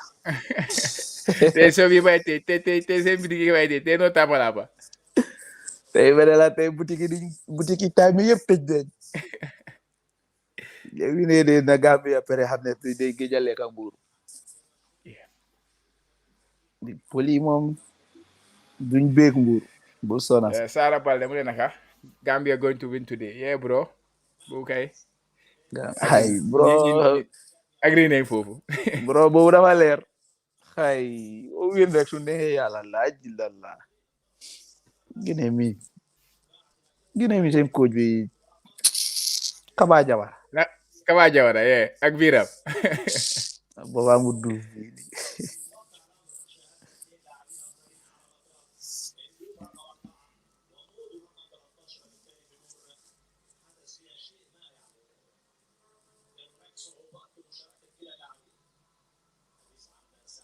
Taranga. Mi ngi fast jom de. No wanga wana len ko player buñ mundi isi fii dafa pili bul sona sax player buñ mundi isi dafa pili parce que ñëpp a bëgg a pili tamit ñëpp a bëgg a pili fii nga mun a maqueter sa bopp fii mooy biggest showcase fooy mun a maqueter ay waaw di fii mooy biggest lifin ba pare transfer window la tombé exactly so to sa balaa January bi di passé gars yi nag one or two of them di nga dégg waaye dégg naa am na ñu kakam la woon bi ma ngi doon déglu benn interview definam benn show yam with Buba Jallow fala boy mi ngi wax loolu noonu am na yenn place yu gars yi nekk di inquire about so hopefully gars yi James maa noon dégg mbiram about France but James anga James tam player bi la Jamano moom tam mi ngi France waaye mi ngi fële loolu so ba fa naa ne moom tam war naa am nga ñoom déedéet yaa nga ñoom ku moom Metz moom team bu mu nekk Belgium Serie A okay same defin bi la player Metz yu du dee play ñoom lañ yóbbu Serie A ñoom same team bi la waaye still sax dama bëgg mu génn Metz mu dem a bigger club Metz gaa ngi Liga right now tedu waa gaa ngi Liga gaa ngi just génn relegation zone kon ñoom ak ñi ñoo nekk ñoom ak gars ñoo nekk di reyante si relegation bi woon kon naxal su daate gars la de Saint Etienne suñu waa ji Mehdi Camara moom dafa ba Mahdi Camara seetaan na ko mun na play nag mun na football because xam nga mun naa play si digga boobu tamit mun na play de kooku waaye dara waaye sa gars yi mal passé la fi gars yi nekk ñoom it Guinea yi munuñ dara waaye ñii war naa la ko Guinea war naa la ko de Guinea waaye man Guinea ragaluma leen man Naby Keita play wu rek ragaluma leen ñu si des yi nii Jawara ngay wax te Jawara defensive midfielder la so moom amul lu ma ragal si Jawara loolu laa la wax suma waajib kër ndax suma benn co-worker benn English co-worker because Brighton la jógee so dafa dee support Bissouma xam nga bu ñëw play ak Mali mu ngi support Bissouma mu ne mu seetaan game bi sax gis Bissouma di play number 8 bu nekk organisé mu ne ko man dama bu ma gisee loolu laa njëkk a kontaan because maa ngi gisee loolu laa kontaan du ga dara loolu waaye after bu mu delloo 6 lañ xaw a am lifin am problème exactly waaye bu ma gis Bissouma offensive midfielder ñi ñoo waane nga aw gars yi ñëwee Afrique loolu la gars yi def dañ ne ñëw bëgg a nekk number 10 ku nekk bëgg a ñëw nekk number 10 yaa ngi play comme maa ngi fa nekk Obi Mikel tamit su demaan Nigeria mi ngi nekk Chelsea number 6 su demee Nigeria rek nekk number 10 back to number 10 by half time 0-0 first half bi baax na de waaye penetration leen lack I think organisation bi is very good but we still lack the penetration loolu moo dee nekk ku nekk daf dee ñëw bëgg a nekk starman bi waaye gaaw na de first half bi gaaw na de dafa gaaw terop but I think it's a good first half organisation wise ñu ngi control gars yi ñu ngi keep game bi suñ strength ñu ngi def loo gars luñ bëgg exactly waaye gis nga na nu mel nii nag Chama te need a striker nu game bi di demee te need a striker right now Asa will be very good, right? Because Sawaji génn ci side bi. Musa du striker ba pare du dee bëgg a taxaw Musa xam naa ko du dee bëgg a taxaw comme play as a lone striker. Daf dee bëgg a play from the sides pour mu mun a am kigam bi. Yeah. Moom loolu la dee bëgg a play from. Loolu nga Baboucarr bi dafa am confidence. Definitely.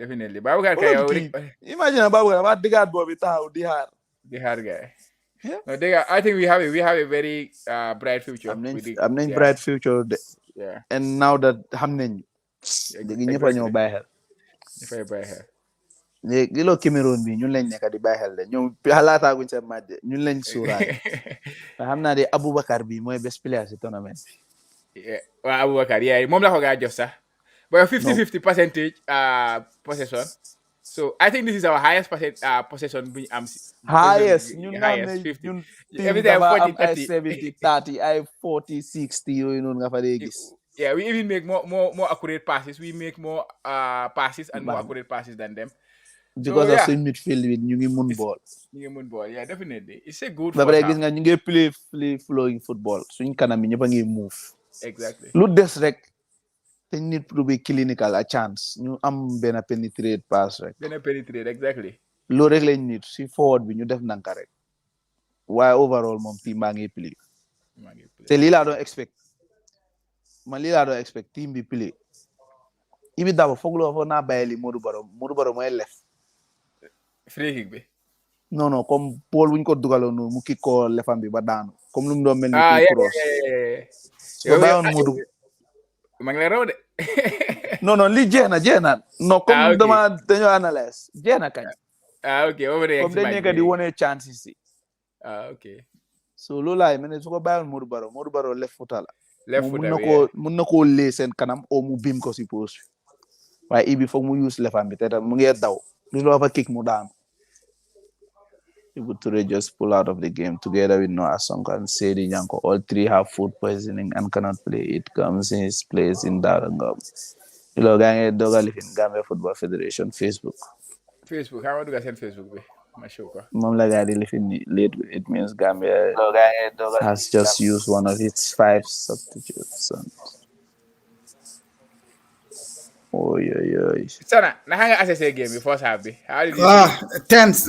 Man, I'm nervous. Game be like come Manglen deglu no lang ko here. You know, kept more possession, created some half chances, looked confident. Why possession being they keep them it, and I just it involves more risk.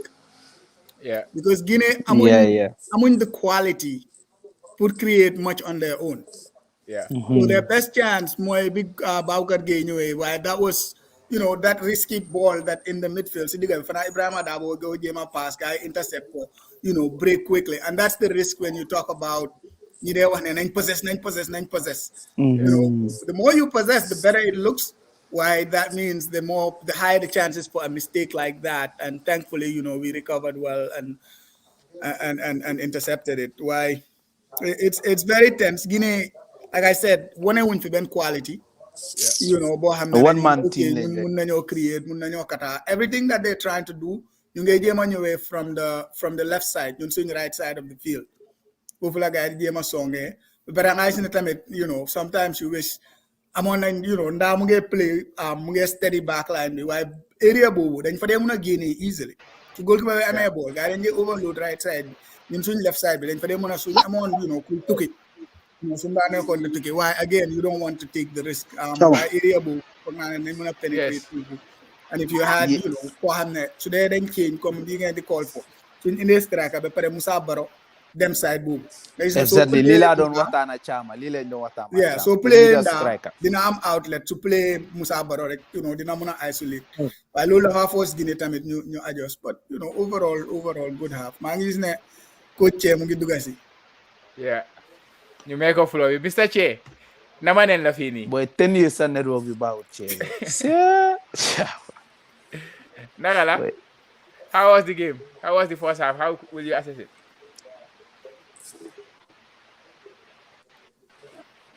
Don't go make 30 seconds. Go be Aga Gambia. Definitely. Yeah, then Lambert, I very changes. We need a striker here, no. So what will you change in the second half, and what time will you do the changes? For now, I think after 60 minutes, because what you might be them beyond 90 minutes. Munenyo win game in 90 minutes. Parce qu'il n'est pas game tough. Comme nous sanawe. Guinea, they are not threatening. Guinea, you munin faire dara. On nalenko one man team len and so hole da nga gis ne gang over miss Naby Keita because more than def yep moom kenn moom moo daan def yëpp so gars yi amuñ ko gars yi ngay struggle ñun dañ need to be more clinical up front rek ñu teg suñ time suñ eggee si third half yi gars yi foofu leen need pour def ñu teg suñ time third half suñ tegee suñ time si third half bi rek dañoo score ñi mun nañ leen naa score 1 2 3 goals te suñ leen score yow one rek seen formation bi yaaxu na gars yi duñ taxawaati African discipline nuñ soo leen score rek jeex na dañoo nekk di génn bum bum bum bum bum boobu na leen ñoo jën a mun a reyee gars yi nag waaye expect naa ñu isi striker like Assane Cissé with his space parce que tey niirut muy xeex du géemi xeex tey tey géemi yu sa pace la xam fa position sa boppa nga jël sa chance façon géemi rek tey game boobu la nekkul géemi comme sacrifice yu daan sacrifice boppam so expect naa ay around 68 minutes 65 ñu def that changes ñu bring in a striker waaye kan ngaa génne for now nu game bi di demee nii man personally I will sacrifice one midfielder Ibi Dabo then ma isi apply si mu play as a number 10 ma yóbbu Musa si benn flank Modou Baro si benn flank bi ñu lifi then dañoo am 3 up fronts yoo xam ne they are very spacey waaw soo ne one midfielder mooy kan maybe dama sacrifice Ibi Dabo I agree Ibi Dabo they lose possession a little too much mo understand na he's coming from COVID so du mun a def comme lu mun a def you know so moom lay sacrifice after 68 minutes ma dugal apply si biir Modou Baro Musa Baro Assane ñu dem waaye ku mel ni Jaguar am ngi am yellow card bu ñu fàtte loolu noonu tam you're right mu ngi am yellow waaye am nga soo bëggee wàccee Jaguar foog nga isi a more defensive minded midfielder because tam duñ jël risque tamit duñ jël risque saa yu nuñ mun di attaque tamit wala sóoraale suñ gannaaw bi de te always they need that two holding midfielders pour secure suñ back four bi meaning dañoo always di defend ak 6 players te Jaguar moo nekk di help right side bi knowing that you have national right back ba pare amuloo fa tam ku am game fitness xam nga maa la ko doon wax caama dañ so midfielder buy balancer noonu foog mu sacrifice boppam parce que pour understand ne Daouda Ngom amut comme lifin match fitness so Jaguar loolu lam nekk soo bàyyi xel he's playing more of outside comme Rakitic type nu mu daan pilalee Barcelona soo bàyyi xel daf dee cover area bu Messi di play parce que du drop so moom mooy dem cover so moom mu ngi sacrifice boppam boro soo ko waree génne dafa nekk problème and how about Ibu Adams I think he can cover moment he can do that but Ibu Adams delivery am dafa des moom he's more of a fighting player why see considering the yellow card tamit wow if you're asking Jaguar to do too much you started it this one that's when reckless plays comes in you arrive something unlucky and then nga jël a second yellow and we're down sure now consider lolu te right now moom needuñ put them down loolu moom needuñ put them down but I'm not another thing man suñ set pieces I'm going to wax always then they am set piece yu bari but am na fi ay 2 or 3 corners on the left side say moo ko jël naka la di Musa Baro bon dafa mel ni moom free kick yi ko di bëgg a score moom dafa óolu tànkaam loolu la gars yi ñu score dafa óolu tànkaam yi de Musa mun naa taw si centre sa kick Musa mun naa taw si centre mu kick Musa ba yaga depuis time xalem dafa óolu tànkaam waaye nga tamit affaire bi yooyu dafa waxala impossible nag xam nga soo ko seet easy mu la du score so we have few big players. We have Omar Colley, James Gomez, so Suleiman Mar. You have 3 very big players. So then go when I do that drop guys in the box, you see a guy they can do something out of it. On the same note, man Guinea Lola len gëna ragalé. Set piece.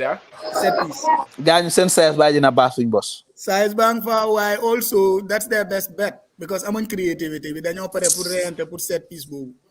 So, we need to avoid giving them corner kicks like that in that area.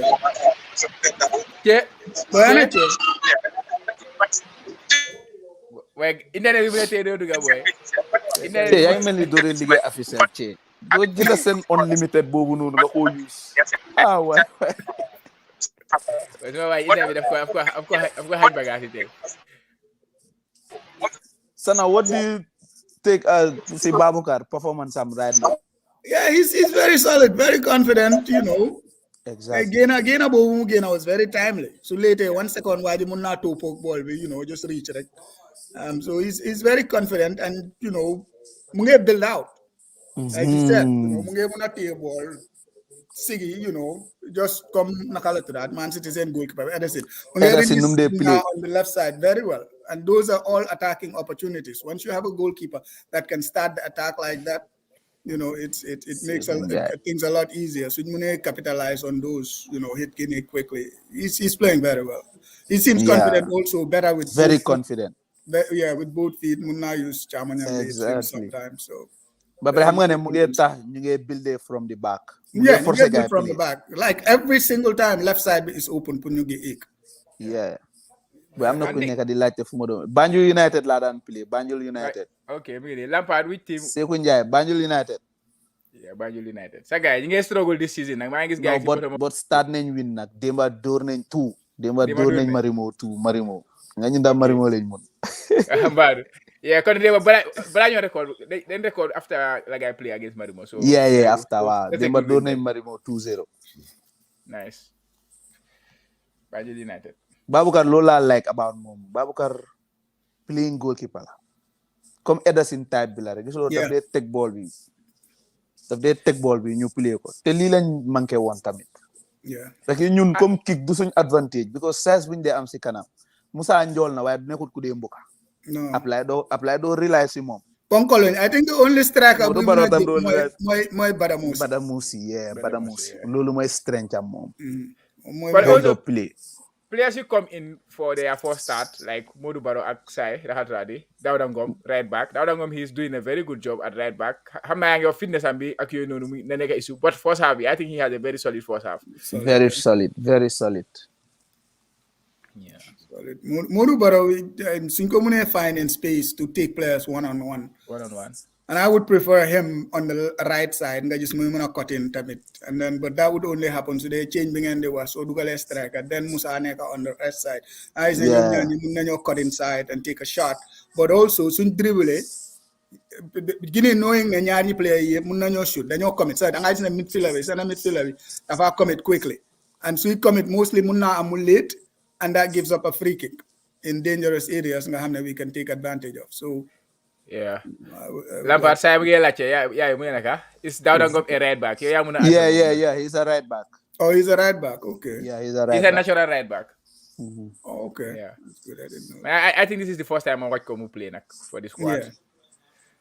Yeah. And Dan played and being a good first time. Even our last qualified game Jamaica. against Congo, Momo play right back inside Congo. Okay. Oh, okay. That's good. Okay. Thank you so much. Yeah. The other thing that it's doing is swing defense. You confident play for ball. Exactly. Which is very good, right? Outlet la. Why Bugana attacking third be Jallo. Munati a bit more. We have 1 or 2 chances you have. We play a one-touch pass. Yeah, with his skills, he doesn't need to. Over there, you're king. You have the skills. You have the free kick ability. Dare them to touch you. Then you risk free kick. You are the king. Exactly. Just be confident. So the nice thing is AFCON be referee is over Gawa Fuf. They are trigger happy with the foot. So in that area, I'm going to look put feet African and yeah, if you have a striker in there that's making the runs, come and Asan, that will be a lot better for so we play those one-touch passes. Because didn't know put Daukir Guba. Musa is not a natural number 9, so Daw is not as timely for you, pull those one-touch passes. And Musa dafa prefer put drops the jail ball with them without behind the defense. Yeah. So for Amekogo is better and coordinate more. Whereas someone like Asan, Mommy is always ready, or a natural striker is always ready to make the run. So I made that one touch, Munga hit and he's through. I've lied. Definitely. Musa they prefer put drop in put jail ball with them to run behind the defense. Yeah. Mom Lola they prefer because Mom they book a ball all the time on his feet. The Lola again, that's his strength too. Lola my strength Yeah. But so I made the likes of Asa Mom the father. Find him, so, Lola in Solani. Yeah. hopefully, you said lan la coach bi in the second half. Waaw loolu waaye na xaar ba ay 68 minutes rek ñu xool. Su Yeah, dara yeah. lifin No, rek. yeah. Film Su maker, dara there's no lifin need to rek. change exactly at halftime. There's no cause for it. So Omar I Colley just amul want us to size. penetrate. We need to penetrate once or twice. Samga. yeah, So Ñu like a yëngal gaay at least gaay tiit. exactly. yeah. So I'm a striker mom sila lol di gina yomba. Waaye loolu foog nga am out and out striker. Out and out striker, yeah. Not Parce que bad. ñii ñëpp ñu bugg a boole ñu si kanam yëpp ñu bugg a tennis leen. Yeah. Ñoom ñëpp dañoo drops. play bi rafet Gis na nga lu ma waay. la Musa si biti la moo jëna de. Gis nga Play bi léegi rafet soo na. bàyyil kenn nekkut si kanam. Play bi rafet na waay. Non play moom dañoo play. Bu soona sax play moom dañoo play. Play moom dañoo play bu soona sax. That's a foul, ref. That's a foul. No. Cum waay. Yeah, down Cum waay. Bàyyi man ma dellu si game bi. Well, all right, demal. Non boy bu dañoo play. No, play bi rafet na. Play boobu rafet na. Boobu su duggoon boy. Non play bi dafa rafet. Boy waaye lii 4 foul la man. Lu foul la. Boy dañ mën a play de gis nga confidence bu gaa am tey gis nga tey lu ma la play bu nu moo demee wala nu mu nooyee. Rafet bi lu mu fuuf nii. Boy def bi kañ moom mooy loolu. Rafet bi yaa nga ma la wax ne nekkul suñu side. Fu mu jógee nii sax moom. Kii naar la de. Lii foul la. Rafet bi naar la de. La ilaha illallah kii mu ngi ñoo jaay. Ref bi mu ngi ñoo sacrifier yéen. Daf ñu bëgg a sacrifice bàyyi ko rek. waaye dina xam ne yàlla ko mun. I know. Boy waaye ref dëgga nag. Loolu dara suñ nekk ko gaañoon dina jóg. position am bi moo njëkk a bon sax.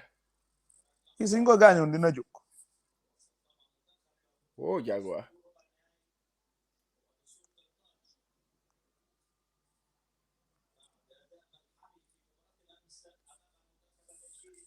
waaye ba ñu suñ play gàtta nañ de. waaw day xala gàtta nag day xala gàtta sax gaa yi nekk si digga bi noonu. amul dañ xala de dañ gàtta. Jaguar Jaguar Jallow ak Ibi ñoom ñëpp a ndaama. ñoom ñëpp. Daouda Ngom dafa gàtta.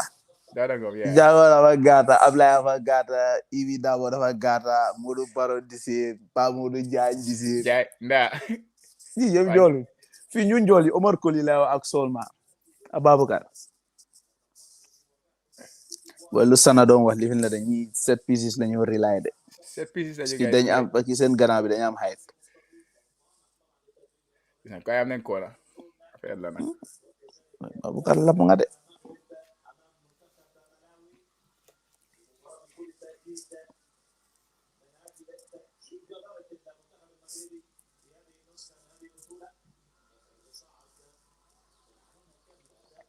Set pieces yi leen war a moytu nag. dañ ko war a moytu gaa yi ñu ëpp height. Fuuf. dañ ko over war a moytu.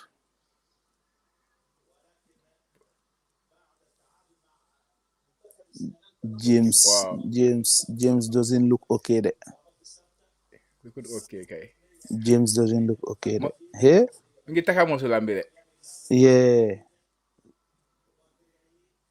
Gis nga seen set piece yi mooy problème yi fii dañ ko war a moytu de. mooy wax hay ñoom ñooy laal yëpp. Yeah, first ball bi ñoom ñoo ko jël de. because of ñoom ñoo ñu jëna bass size moo tax gars yi di mun a laal yëpp. wala bàyyi xel nañ war a moytu rek koona yooyu noonu parce que ñi loolu rek laa mun a gisee nu ñu gars yi di mun a xotee. Definitely. Sengo kay sax mënul bool. Good. Ref bi luy problème am.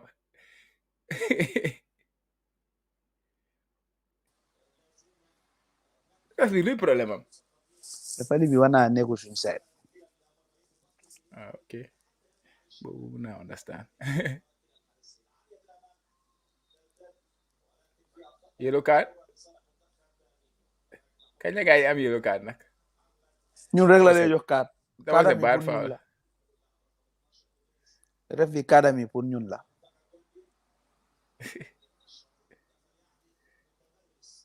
kan moo daan kella Mar Suleiman no Jamano Ablaye la boy waaye kii mu ne du ko jox card boy.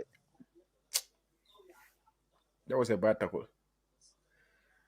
te ñun benn lifin la Jaguar def rek. Jaguar benn foul la def ñu jox ko card benn foul te first half bi they have committed 8 fouls Gambia they committed 7 fouls so at least waroon nga ñoom mënuñoo am card ñun ñuy am card. and they had worse fouls to be honest seen fouls were much worse than the fouls we committed.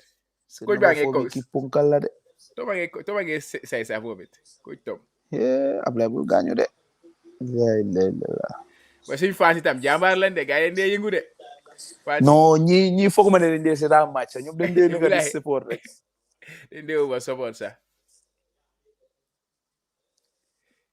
naka la Mr Ben mu ne naka game started boy game baa ngi on de yow foo nekk nii. started guys second half.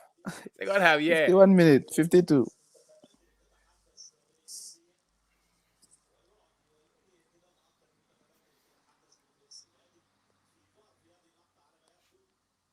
Well, do you follow the Jollof Football Bantaba YouTube channel? Man, that's why you check. If you didn't make the crib karab de. Man, check. Demba la model about the Demba. Man, how much? No, we have been doing it for a while. But Solmar. I mean, okay with that. Moment, yeah. Mungi so tangkan. Lo that time mungi hawa seda. Good. I got to Gambia ñoo de talk. Why Guinea ñi tam ñeme ñu ñoo génna de. Ni Guinea de ñeme wuñu. Whoa, what was that? Guinea de ñeme wuñu ñu. Good play power to Jane. Good play. We bahel Solmar. Yeah, Solmar family mungi hawa so tangkan. Mungi so. Tangkan mi baw. Hola nu mo dawe hola. Every mungi so mi ñe ko DJ position am sax. What was that? That would go well. The Gambian tam bañ a bañ ñu president. Hey, Iwi. Wow, what a tackle by the captain. What is that? Is that down on the foot? Hey. Limo the cross pass ni ko dey ay. Cross pass is very dangerous. Cross pass can do there. Wala loolu rek wala play gars yi play bu set fii de gars yi play bu set. Omar Koli defend na. ubbi nañu wide open. play bu set sa waaji la di. ñu ubbi nañu. waaye sa waaji mi ngi xalaat fa ma fa gaañu de. kan maar. wala maar rafa gaañu. nekkul di move properly.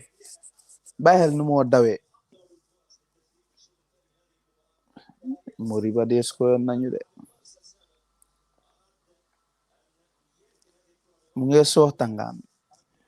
Yeah. Nekkul di move properly daal. I don't know. waaw Omar Koli defend na foofu Omar Koli dégga defend na boobu moom. Brave defending. Yeah. And timing bi was perfect. Timing bi was just spot on. Right on track. Yeah.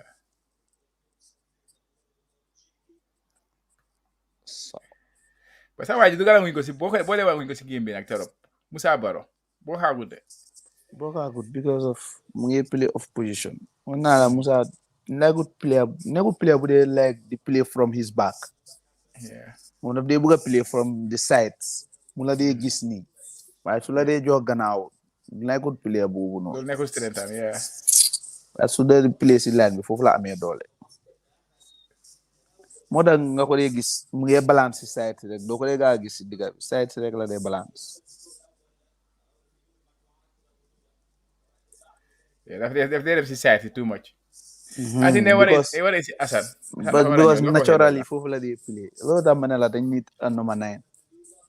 waaye ñun tam nag amoon na baa nga xel ñun suñ coach bi gaawut si changes de.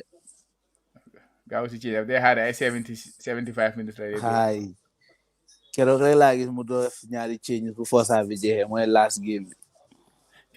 te boobu noonu sax because xam naa ne gars yi mi sona neen. boobu loolu la de parce que ñooñu géej na ñëw play ñaar ñu géej play yeah. after gars yi loolu fawle si digga bi. waaw loolu rek la de. good ball. waaye nii rek. That was a good ball. Modou Baro contrôle ball bi waaye good tackle la foul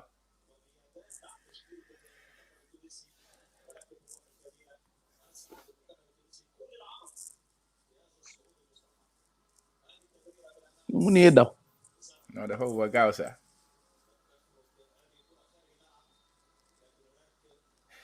waaw Koli tamit na fi baax de Ibrahima Koli si géej boy am na match bi am na space am na space te moom dafa ñeme day attaqué moom kanam rek la dee moom dafa nekk di dellu gannaaw de dem gannaaw moom kanam rek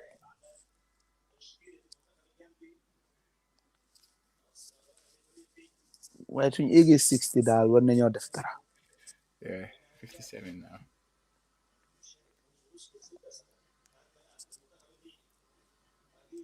parce que soo bàyyee Guinée gaa ngi stade di am confidence gaa ngi stade di am confidence ba pare ñu ngi may gars yi ay silibos si digga bii nii lan la ñoo yàkkamti moo tax ma ne la Guinée ñu ngi am confidence te nit pour def nanka rek ñii soo leen mayu dara duñ am dara du caaxaan boobu gars yi am si digga bi ñoo leen may bool bi on ça soo leen mayu dara gars yi duñ am dara du caaxaan gars yi duñ create anything from gars yi ñu start bool bi from seen play non gars yi duñ mën a def loolu ñoom gars yi dañoo xam ñoom ñu ngi rely on suñ mistake gars yi capitalize exactly ñoom loolu la de ñoom dañoo rely on our mistake den gars yi capitalize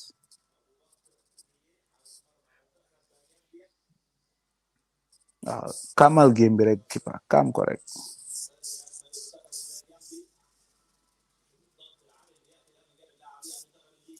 kii da nga ko dee xoole nga xam ne kii typical goalkeeper tubaab la ñoom rek a dee mun kick parce que da nga ko dee jànga depuis boo nekkee xale Gambia na amul goalkeeper bu dee jànga kick Gambia ñun moom da ngaa nekk di mount rek kii nu mu dee kick da nga xam ne kii dafa jànga kick wow ko xala loolu Ibi mi ngi tukki de mooy nekk di play number 10 bi ok baro la waaw Ibi mi ngi tukki mi ngi nii moo nekk ni like moo jël number 9 position bi parce que Moussa gis nga kii gam yëpp si biti la koo defee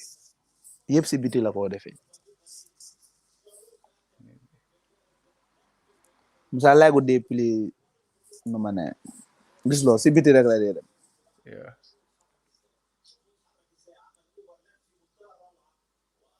Moussa cross ko foog loolu la foo naa cross dan shoot Moussa dafa bëgg a kick teros moom su amee opportunité dafa fa ne fa war a kick xam nga tànkaami ko léegi-léegi da nga sima tuuti rek nga pass ko nga jëlaat ron bi bool bi ñëwaat si yow sa xit na doo dee xam den nga am looy kick nag waaye dafa mel ni mu óolu tànkaam bi daal waaye it's normal I know it's a Gambian thing soo mënee kick moom bañ la ne mën nga kick Gambia loo am rek da nga té bool ba bool kickal boy sa waa ji kick rek la mën xam nga dóor rek waaw boy sa waa ji mu ne kick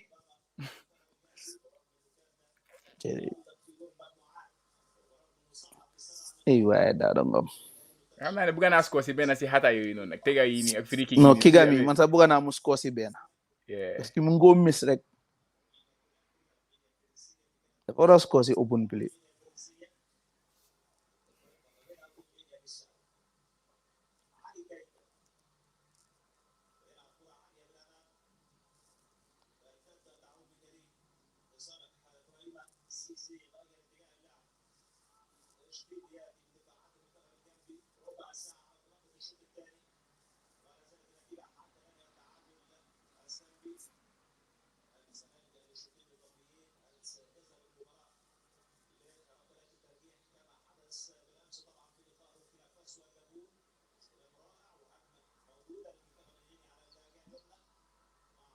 waaye sa commentary arabique la waaw parce que bein sport la ñoom nga xam ne ñoom duñ dee noppi dañ dee wax ba match bi di ràcc match bi jeex ñaari ñoom ñoo fi daxa commentary xam nga ñoom leen waroon a am suñu channel bi ñaari suñ la téyalee si Messi suñ la fi téyalee Messi wa Messi wa Xavi wa Iniesta jamono boobu tama dee réew sama biir wi di wéeti duñ dem first substitution dafa mel ni dañoo def substitution Gambia la wala gars yi no I think Gambia la because daa boobu number 8 la gars yi rest te Guinea amuñ number 8 tey. waaw Naby Keita ne ko kuy dugal si Assane yaa ma raw non saa yi mooy dugal raxal tuda Ibi Bada Ibrahima Koli yeah. so Ablaye mooy dem dugal si biir but dafa wees dañ ni doon number 9 oh jamono mi ngi bëggoon a am yeneen shot de waaye kon gars yi ko block still dafa sonal Musa Ablaye li mooy strange am de Ablaye mu ngi taka tànkaam yëpp nag xaw ma leew xanaa dafa dem na ardo de dem na mu ngi taka tànkaam yëpp num sigee nii am na leew de Ablaye dafa mel ni ku gaañu de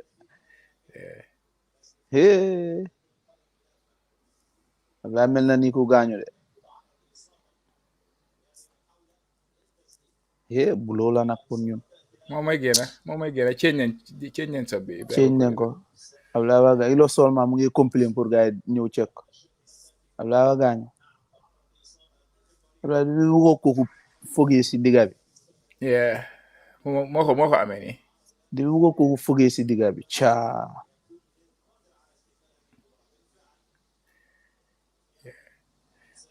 waaye Koli moo tax suñ ko joxee bool ay 2-3 times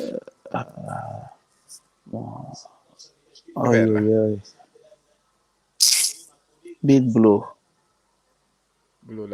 big blow la fucking hell yaa dañoo am confidence ginnaaw si fiil bi rek gaa dañ ñoo ñeme boy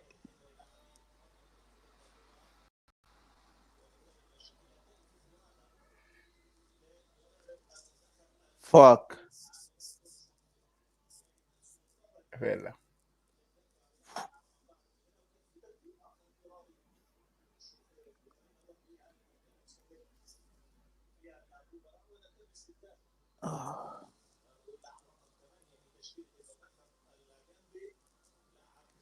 but they need number 9 nag digga they need number 9 soxla number 9 kay good dañ over soxla number 9 waaw kay yeah te xanaa bi nag mooy yellow card bi nag ba léegi dara def bi moom daf ñu talut sax refali bi moo ñu talut ñun refali baa ñu talut nga sooma nekku di daw mu ngi sooma gis nga nekku di daw mu ngi naxante de mu ngi naxante rek waaye waaw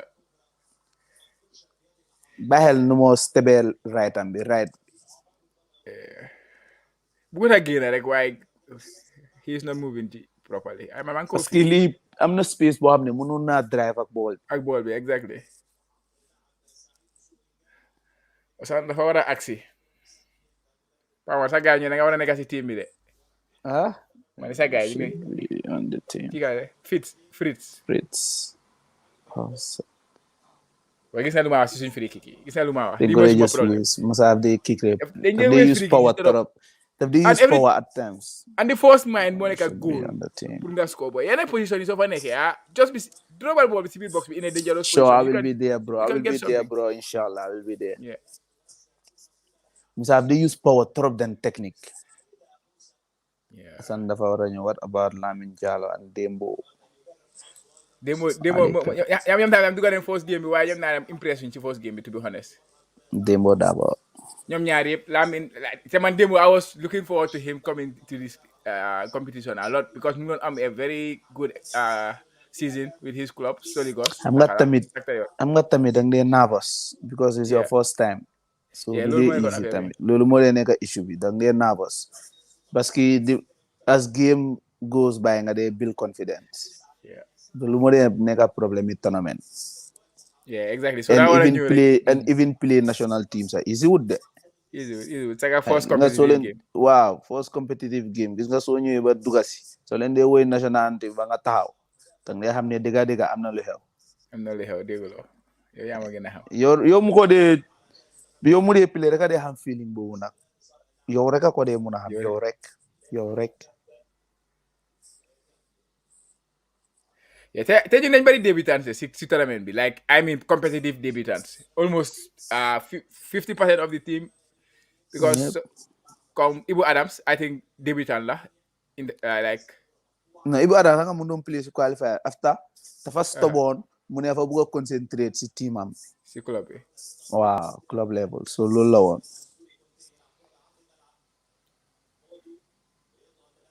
So debutant is like fa mel ni ñoom Ibrahima naka la. Ibrahima Dabo, Dembo Dabo, Mahol.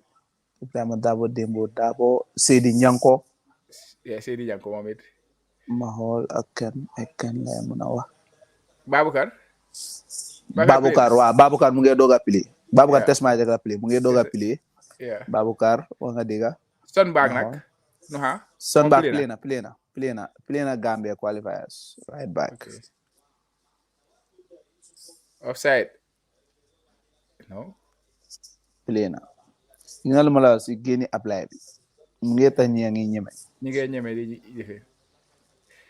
Waaye dañ ko war a try ñu teg ball bi ñu put kii di on like one-on-one situation.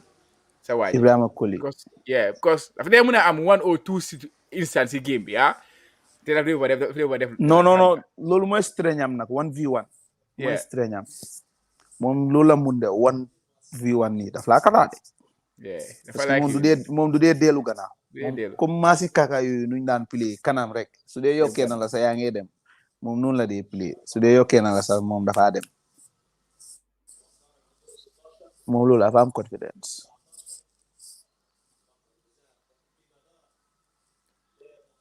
Referee bi di jox ñu yellow card tey.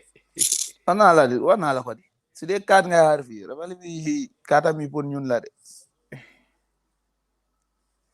Sa waa ji moo ko indi ñoom ñaar si digg naka Jawara.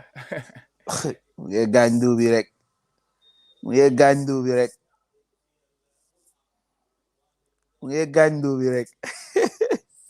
Roma FC waaw.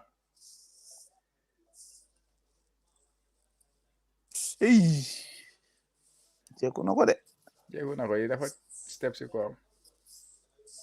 ñun daal ref bi tamit nag dimbale wuñ ñu de. te Jaguar benn lifin rek. mu jox ko kaar benn foul Jaguar benn foul te loolu sax nekkul that big deal. Something loo xam ne mooy loolu xoolal reckless challenges lañ nekk di def tawul mu jox leen kaat. do you know Sol Core Academy yeah am naa ko Banjul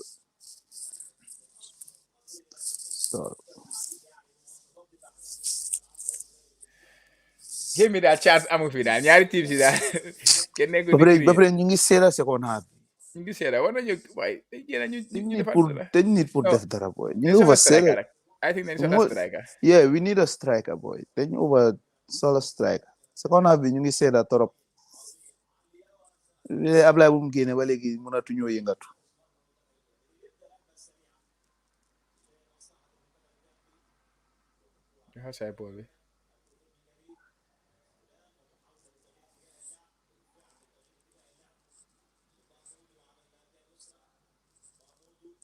ñaari changes mu ngi ñëw. Two more changes. ñu ngi def si ñaari changes de. Assane Cissé Gambia score nañ. Correct Gambia score nañ. Assane Cissé ak Hughes Gambia score nañ. yow yaa ma raw de léegi. Dégg Gambia score nañ. Yes. Musa Baro. Laka Baro. yow foo dee gaana. non suma phone bi dama dee am update. From suma phone bi man accès gu suma lifin bi la sax dama dee am update man. Laka Baro good goal. Good goal Laka Baro. Kama dugal boy bi nii sa waa ji la Jaguar moo ko dugal. Suma benn prediction ñëw na de Musa Baro. Laka Baro. ba léegi kay neen avoid mistakes rek because ñii duñ create anything. bi jeex na tak. bu ngeen oo pandan bi Badamusi. Jaguar pass na. waaye good first touch from Musa. Good first touch. Yeah, first touch by goal bi de. First touch good first touch si kanamam. Good first touch. First touch bi la biti side. Good finish Musa. Good finish. Excellent. Finally, that was a good goal. Laka Baro. What a goal Laka Baro. No, he's having Sawaji kay fu mu ne nii na Liverpool si contract bi ñu sign. No. Musa dafa dem waay. Na foog bu dem. Na dem jël place yi Mané Sadio Mané na jëm ñu jox ko suñu number 10 bi. Mbadu fils de Bambali. Sadio.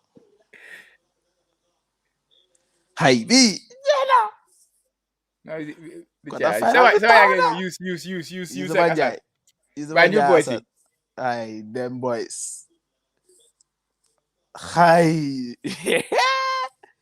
La. Boys again. Look at see. Léegi the important thing mooy ñu avoid mistakes suñ ko avoidé rek I think we are okay. Dañoo win.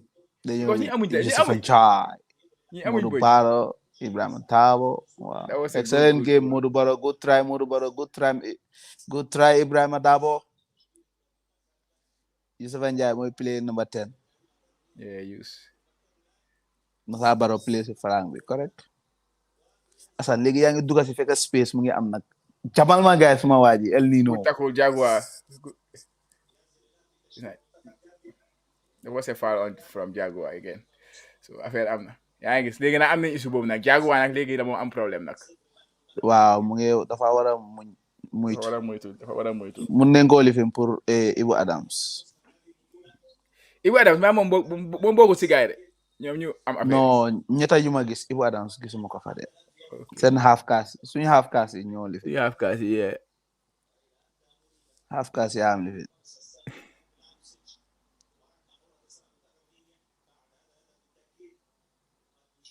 Good defensive header. Good block. Handball. So why you use am na card moom it di ko gis na refali bi du bagage waaye. Use kañ la dugal wana refali bi ñun rek la dee carte. Wana refali bi carte sami pour ñun la.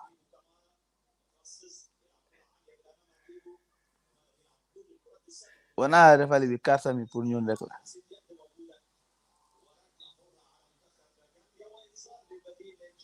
Refali bi carte sami pour ñun rek la. Yow handball bi naka la fa nit mën a génneel boppam. Refali bi boy Chama carte sami pour ñun rek la. Ki lan la mun sa sili. Bilahi ay make benn sense.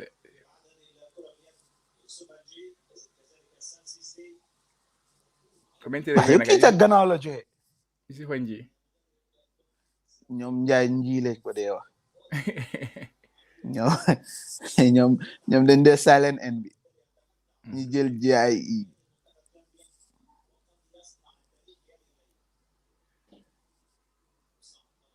Moriba yi may la jaarale lii. Ay Moriba yi nii. bu ñu ragaluma leen. xale yi. ñu ragaluma leen. Block. Saya mulai lah kah? Kau si cede, mana cakap that's why I say you are behind. Ya, masih kenal tu di, masih YouTube. So, but mai lulu dah. Another foul. Foul sangi buka bari deh. Kau kalah. Dañu war a relax boy buñ para nañ relax ñu play boy.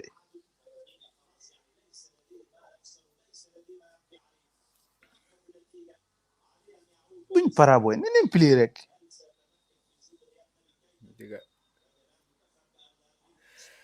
Let's go, boys. Let's go. 15 more minutes to go. 15 more minutes. Let's hang it. buñ para boy dara. Avoid set pieces and avoid the mistakes in the middle. Pass in the ñaari things yooyu suñ ko avoid rek. The chan game bi we can see it out. Xay boy no Chama game bi dem na de bul sonna sa game bi jeena.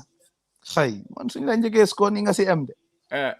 Xay warga gay xamuñ warga. ñun suñ la score warga ku nekk nga xalaat boy maa ngi teg aaj. Maa du 1-0 bi. Xay bi dem na de bi la di la duma problème kay boy ju war joo jëkkas ko waaye ñun ñu njëkkas ko. Jeena. ni am leen 100 corners dara du xew.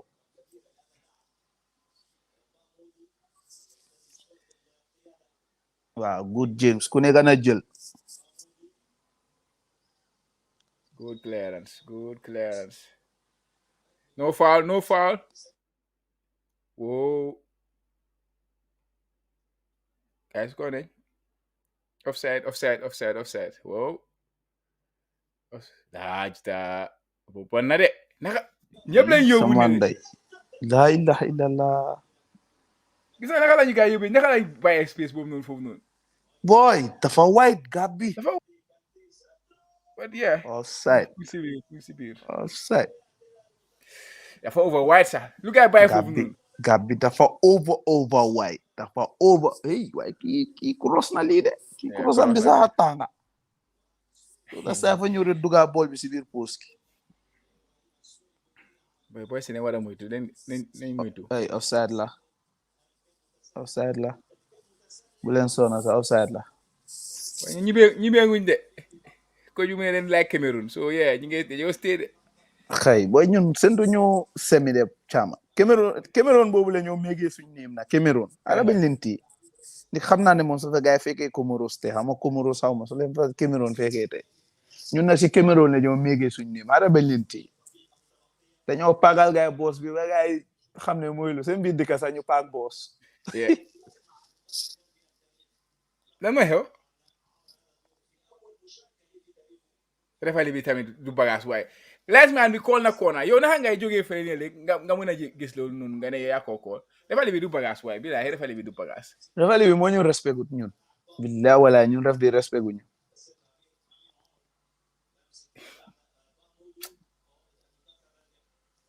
waaye bilaay ref daf ñu bëgg a jaay neewut ba neewut waaye ref daf ñu bëgg a jaay gis nga loolu tëdd linesman bi call na corner ba fa moom si awa jaal yow lines bi c'est xefami waa yow nga moo tax waaw sa waajaa ngi commande gars yi good noonu la yaay leader bi si gannaaw bi kay you have to talk waaw de parce que yow la ñoo score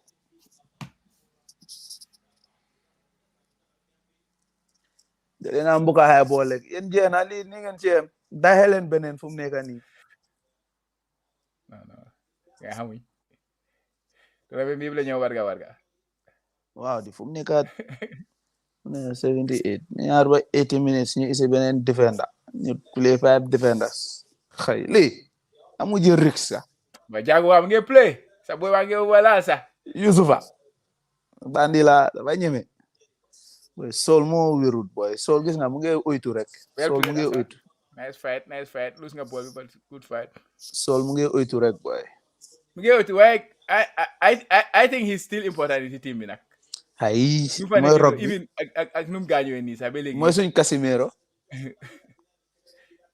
sa waay gis taa moom it war naa change club because club am tamit gars yi ko bañ a play waaye ko xool after lii gars dañoo nekk ak risque pour ñaaka ko so dinañ ko respect coach bi su ko respect utoon sax léegi na ko respect parce que force ya dëkkaam ñu qualify mu yóbbu dëkkaam ba quarter final ay yow caama bul wari sa man pare naa si match bi nii de man pare naa si de yow pare nga de baaru wala man pare naa si match bi jeex na ay suñ leen tuuyut one not bi la moo aidé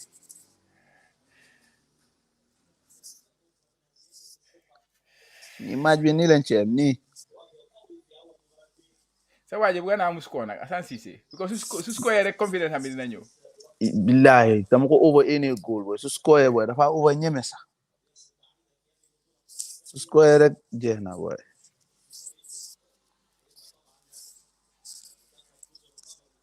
striker boy goal moo la de build sa confidence boy goal is very important for strikers yeah very important so nee sa bul di play waaye score rek so score rek sa confidence bi boy af day ñëw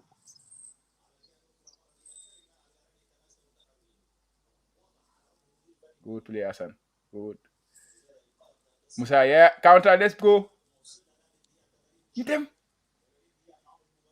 good play let's go you wow good well guy I'm in card finally after 80 minutes bu ñu gaay bëggee rey mu ñoo soga jox card good Yusufa Njaay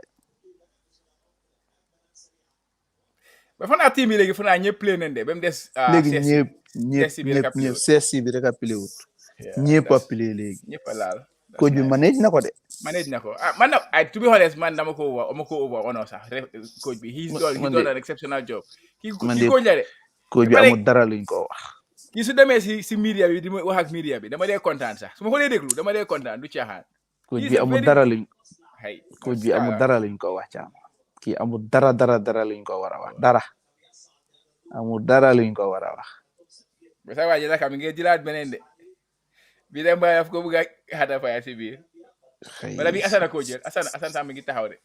Assane dafa mun firiki. Iboy tam mun na kick torop Ibrahima Koli mun na kick torop. Mo Assane taxaw de. waaye dafa mel ni angul bi Assane la gën a fi woon ay Assane na tray maybe mooy left futa bi na Ibrahima Koli bu ko si autorité de mun na ko fa kowel de. What's that?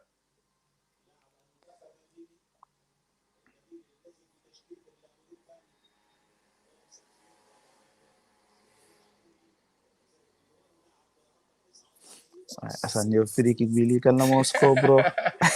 Tawaji mi lu mo def kii lu mo def ni Moriba do wax ko ne yow ñorangulo Mana la Moriba yi ni Moriba. Baadu tawaji sen nañu lo fu bari Lamine Camara jaayef Lamine bi kay ñu dem rek let's go. Lamine bi ñun ñëpp ko li Moriba for the bobos Moriba for the bobos. Tawaji gene na bayo ku gay si ni Kaba Mom don't play for the Midland. I don't think sorry Kaba or something if I'm not wrong. Boy ki feja kat la dafa humbal ni rek. Te gay kon ñoom am nañ number 10. Amen number 10 nga ko tek beñ lool fo mu sa digi. Ba 82 minutes. Ki inspiré bopa ki feja kat la. Mo sorry Kaba nga tura xawma naka. 7 more minutes boy. 7 more minutes to go. 7 to go. Allez boys.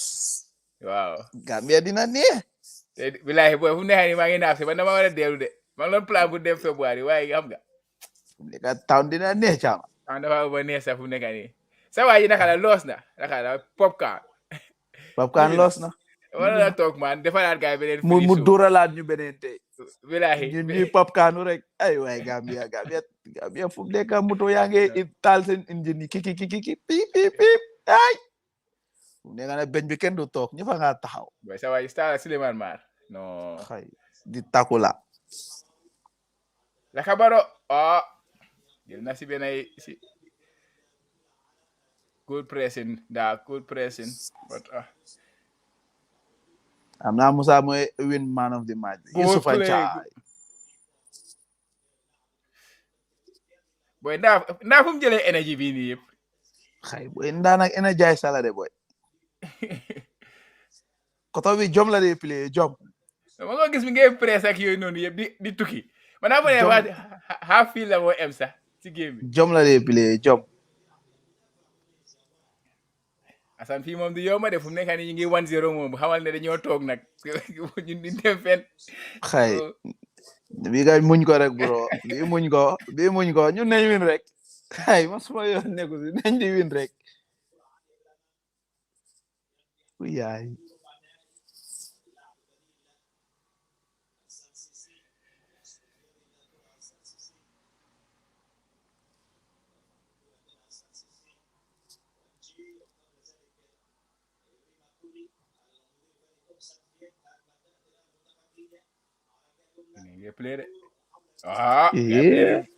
ni su gaay piliwut chama kon gaay deedi ñi fu nekk ñoo sola de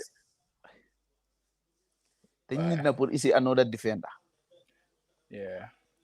te nit pour ici another defender waaye defender yi fa dem ardo fu mu nekk nii te sa waa ji moom timba mu fa timba first game mi ngi koy man daf ma jaaxaloon de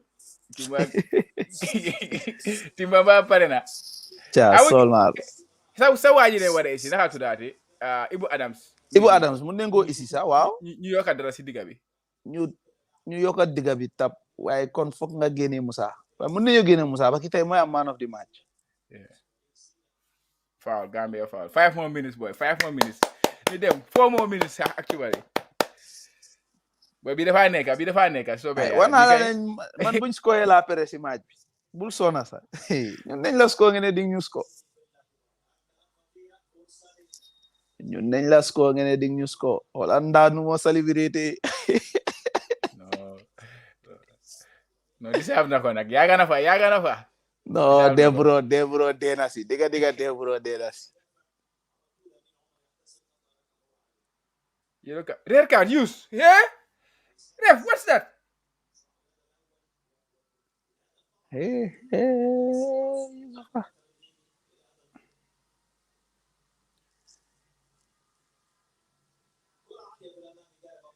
Just go. Why boy, diga refali bi dafa yakamti use. Diga refali bi dafa yakamti use. Diga ñun refali bi ki daf ñu dé yakamti. Hama said. Diga ñun refali bi daf ñu dé yakamti. Diga refali bi daf ñu dé yakamti. Billahi wala tala ñun refali bi daf ñu dé yakamti. Again am bi de Lampard. Elbow bi. Why ref bi daf ñu dé yakamti. Elbow bi contact na face bi de. Ay foog naa ne second euro la nag first euro bi xëj na dafa yomb waaye bii moom. Dafa harsh boy. First euro bi is very harsh but second euro bi moom I think is a very valid one because mi ngi jóg ak loxoom bi am si. But 3 minutes. Why lii fii am ni fii sama rek a lifin boy. No good like elbow and other thing boy. Pants boy. Dafa li bi mooy iñaan boy. Yeah, it's good. Let's go. We good. Boy refali bi dafa añaan boy.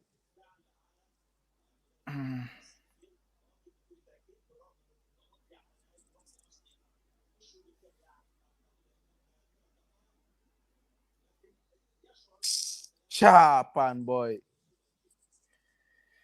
Yeah, it was jaru ko wonde. Boy, dafa over harsh boy. Dafa harsh. First yellow. Refali bi boy help you boy.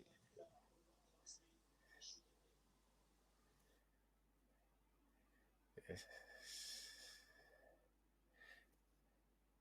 Kan moo gaañu ne seen goalkeeper bi wala suñ goalkeeper bi la waaye suñ goalkeeper baa ngi gaañu de. Boy refali bi tuy la boy.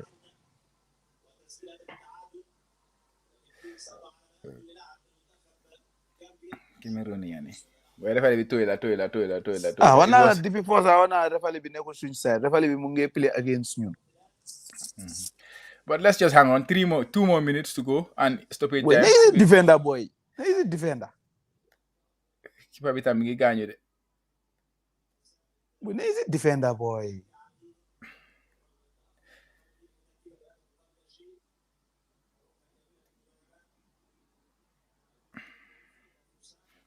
Babukar bul gaañu de. Babukar bi la mi ngi am family tie issue de. Waaw mu ngi am tie issue.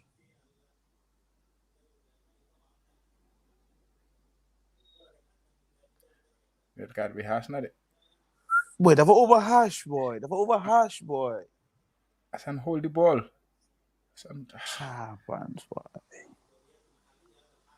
Boy, Hassan tojam bi sax mi ngi bon boy. Hassan confident bi nekk fo. Dafa lose confident boy. The football boy so lose confidence rek jeex na boy. Good.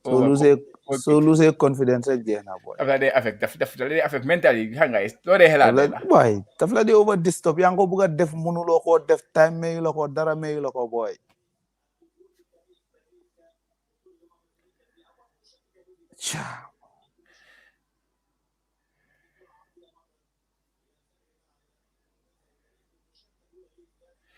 Come on, boys. 90 minutes to stoppage time. How many minutes is added? Mohamed Mbaye mi ngi dugal good defensive move. Wow, correct. Good defensive move. 3 minutes la ngay add. Hay boy bi dem na. Wana la ne bi dem na. Hay bi dem na.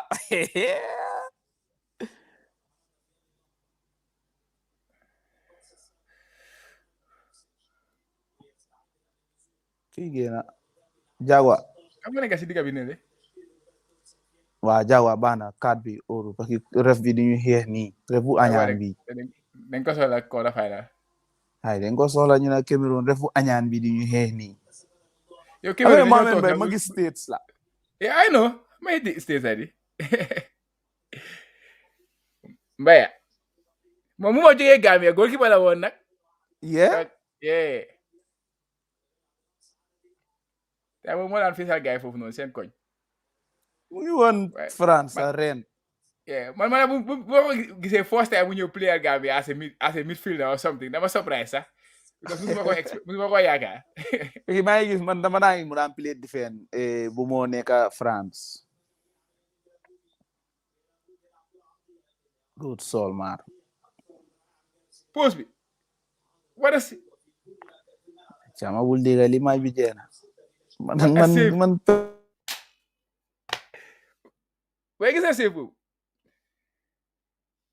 Nana guy di wax ni handball fii.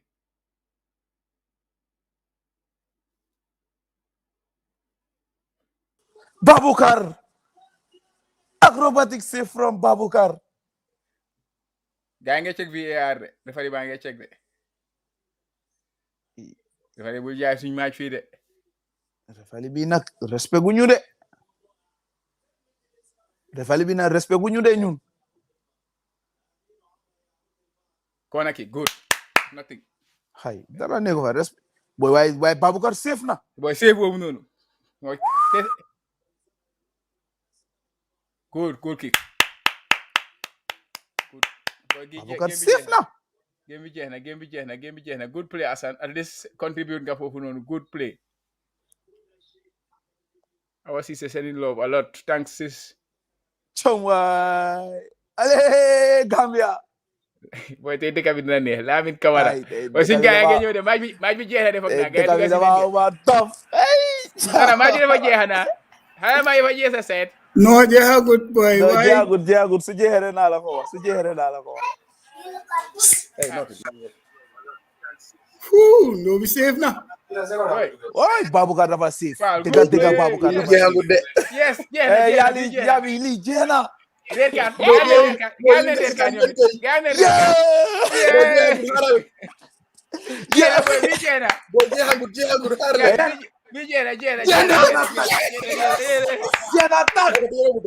Yes.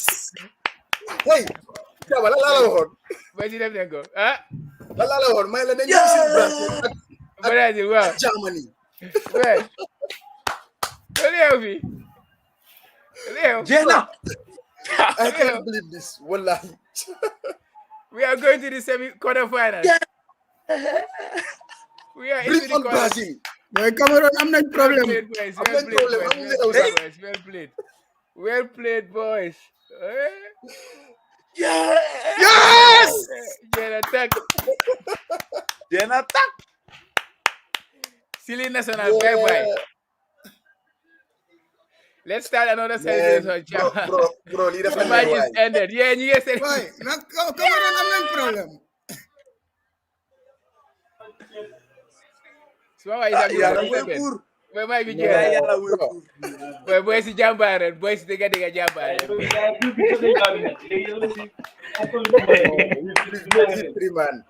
Boy, bi nekk na ba. Ba ñu ngi fekk nekk ni boy. Boy, ana popcorn boy, maa ngi ñëw de. Boy, popcorn dafa teel a ñibbi, boy. Boy, Chama. Ba ñu ngi toj. Ama tey popcorn nekk ba tey société rôle yëpp ay ñëw. Hai. ñëw. Gambia. Bara ma tama na ko. Yes. Man, that's beautiful. That's just beautiful. More than the word beautiful. Billahi, li neena torop man. Billahi. Boy, why just get past me? See goal me. Boy, Jaguar. He's close to man. Jaguar. Suleiman Mar. Yeah. Like I don't see Guinea because Moscow win a bit. Why the goalkeeper? Suma brother. They bring no stability. Why Omar Koli si gannaaw? Yeah. Like there was a crucial interception put Omar Koli. Exactly. Man, nda fum jëlé energy bobu nonu. Daf ma jaxal. Jom, hanga nda lekut like man musuma ko gisee the most skillful player. Nda career am yep has been hard work and determination. Jom la dey am. Yeah. So lola ini, no matter what, Jom boy, they always you. Omar Koli tam block am bobu nonu boy. Oh Omar yeah. Koli Omar Koli was a colossus in the back line. Exactly. Boy si kay affaire yu rafet na. Coach bi tay am na ay problème moom maamum. Why nañ ma loolu after nañ celebrate ngo. You celebrate game bi. What kind of problem sana? No, changes bi. Okay. Right after goal bi, manama foog ne like suma amee an idea for changes you ma make. Suma just score, I'm gonna wait a little bit, 2-3 minutes, ma re-evaluate. While at that point nga indi nakala Njai ak Assane. Asan I'm you sorry. don't Exactly. create a new outlet. At that point, instead of isi Asan, mangi need put defend a one goal. Suma in the striker rek bara mo sila neka nga xamne haircut la. Especially Asan with lost a lot of Exactly. possession, like cheaply. You couldn't I just give said away the ball. And so I yeah, said but something just the very timing. similar I would here. have just settled a little bit. Joko been 2-3 minutes. Maybe evaluate some changes. But if I just them ahead with these changes. That's true. Yeah, That that's was true. my That's only true. question. Why? I've heard na. Corrupt. Gambia is in the Honestly, yeah, quarterfinals. honestly, shout out to the coach. I was worried, but when I saw the lineup, I was like, he made a brave move. Parce que Always. dafa xool comme ñu play last game. Yep. We have very good performance and we even ragalu ta pour make those changes.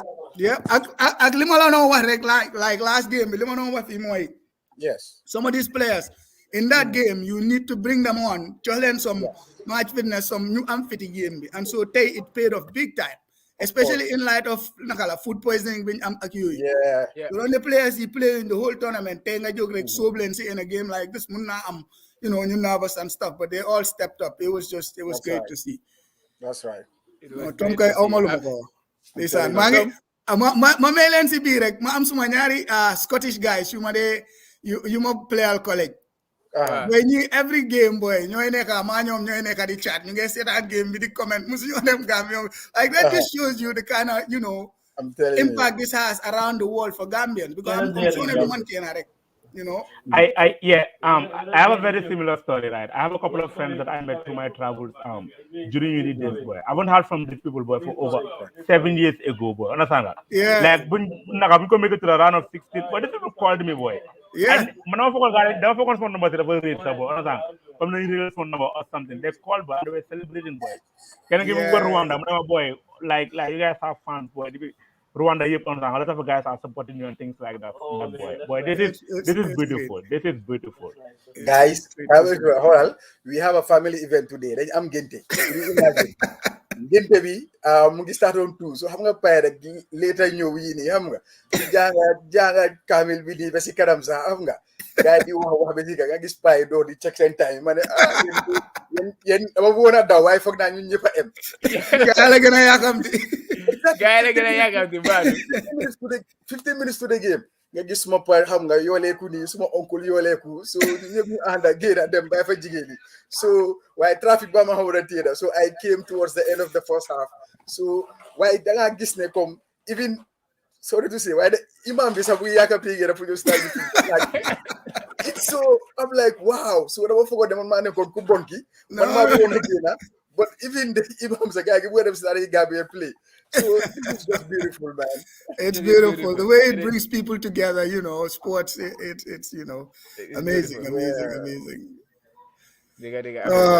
Chama ana sa guy, ana ñoom Power mu fi de xam naa fa célébrer mi ngi dem waaw mu nga top di dal mi ngi top di dal xam naa mi ngi call boy Sam mi ngi call gars ana Power mu Gambia non la bal mi ngi Morocco mi ngi play Morocco yeah well fu mu nekk ni gis nga bu goal bi duggee waaye soo déggee yuuxu bi fii nii and Kotu is very quiet waaye yuuxu bi fii rek ba pare baati jigéen ñi nga gën a digga baati góor yi sa beside xam nga so you can just imagine man honestly fu mu nekk nii moom xam naa ku dem Westfield ak traffic light moom man it's just crazy.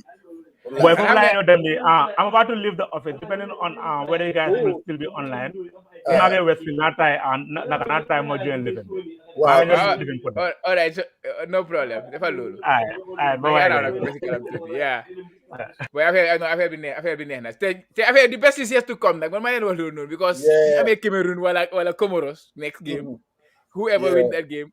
Cameroon am nañ problème yalla neexa ñoom rek home team waaw ñoom la ñoo gën a neexa dur like dañoo so leen dosé mooy gën a sweet exactly te ñoom dañoo desperate pour ñu xam nga dañ war a win game bi desperate boobu te xam na ñun we are very organized so ñu ñëw play nii we can waaye laka skona laka baro non laka composure bi like li ma ne si goal bi first thing maa ngi door di ñu once Bob téye na ball bi maa ngi naan xoolal pass bi gap bi open na and then gap bi start di close laka nge xaar bi mu ko play the control first touch bi moo def yëpp first touch and the composure just relax loolu impact a big player Yeah. The moment he wasn't out by the moment, he just chilled, relaxed, take all the time in the world, and just, oh my God, that was beautiful.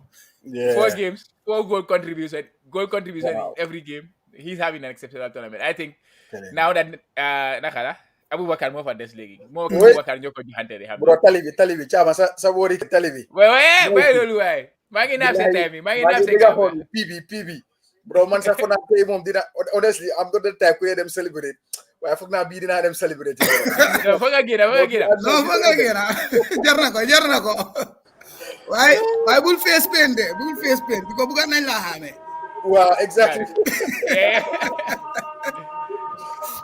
no suma jaasi bi ñëw rek suma jaasi man ko xaar ma di su téré mi jéxé suma jaasi bi ñëw dina rek affaire ko suma boy ba mi ngi gamé ren xam mi ngi wara ñëw Wednesday so at least am na yaakaar léegi waaw that's nice wow bala ma faté suma scarf bi waaw sa scarf bi boobu moom dama bay gannaaw de ajal Mexico dama taka ko wala loolu what do you make of the goalkeeper's performance? It was fabulous again. Exactly. You don't discuss his ability to play with his feet. Yeah. Loko just munge control, munge look up, munge start attacks, and the confidence you could just see. Thank you very much. This is what I wanted you to say.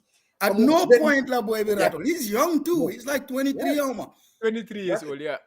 23. His composure, like that penalty save last game was huge because everything, like musical, chill, right? Still. And then at that crucial point at the end of the game, still I come up with that big save. I mean, the kid was huge. He was huge. Mangesetan cable on TV. Te ñu nekk di analyse ni sa loolu la gaay nekk di wax sax de. Ñu ngi para ñoom tamit ñu ngi ragal. Wala ñu ragal, it's okay. No guys, no this goalkeeper is good. No guys, bal gaay ñu xool ñu bu baax. No, he was supposed to be. He was supposed to be the first choice goalkeeper for the team. Because of COVID situation, I was starting. I told them to start because before the competition, we swing games. I told them to go actually because guys, no Bro, the noise is getting noisier and louder and louder and louder. I'm so tempted to go out right now. But I'm also happy they told you they've got the over support. Last game, I just told you he posted tweets giving them. That's the great thing. Amga rule. Yeah. Yep. Well, definitely time it's for Gambia, so just go under your wing and thank you very much. Build them up. Yeah, thank you very much. Support go as much as we can. That's commendable. So they told Come coach, like you said the other time, Sana. I don't know. For now, soon first game, you said the coach. I'm not in a place they are role players. Yeah. They are not the best players. Yeah, well, I say performance best players. Why the friend Assalamu alaikum. Assalamu alaikum. Hold on, you said network faragalon all game. Maybe game begin I win and we so galifin. You said network we faragalon. Oh my God. No film. Guys, guess what? Hold on. Why I just also like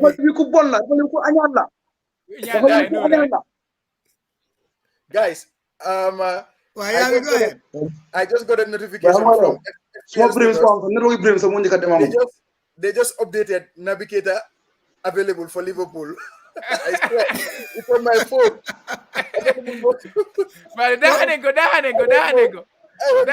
Wow, guy. It's available now. The content victoire bi tay. Go ahead.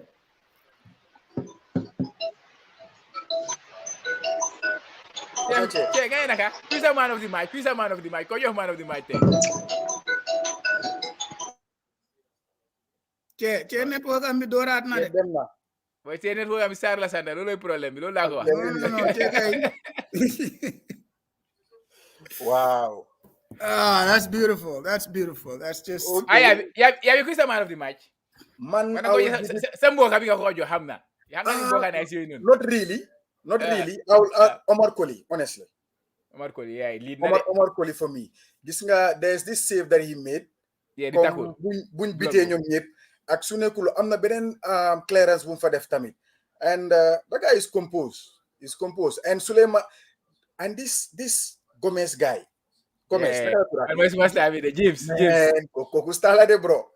No, the real. No, guy from team. No, and he's young too. He's young, 20 years old. I'm a little Wow. Fan la Tom di jele nakala hame about Ndoi, like in teams that nobody knows about. And he just brings them. I mean, that's amazing. Like, where do you find these players and bring them into the national football? We play Germany, Armenia battlefield, how battlefield? Yeah, I think you can have that guy and he just goes and brings them. On the way, we're going to do radio, BBC radio. So that I just analysis of the game. And he's a 20-year-old from just game started, just 5 minutes now. From now, we had a chance. I think he was involved. Yeah, we Balanyo deviate. You get like a man of the match. 100% definitely my man of the match too. Yeah. Stability in this now. You know it.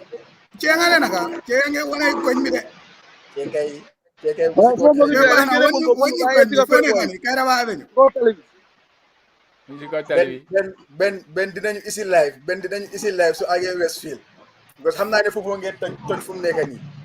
Parce que nga ñu ne nag xañu seet commencé Mbayang mu ne nag Gambia flag si di daw. Kii ban Mbayang Sarr la am na Mbayang Sarr bu ma xam de Angleterre jabari suma xarit. Sarr kay baax rek la ñoo mën a def. Ablaye Mbaye mu ne nag masha Allah Gambia sa waaji wage haji mu ne naka respect for the boys, let's keep praying. Ian Rogers superb the Gambia go on the black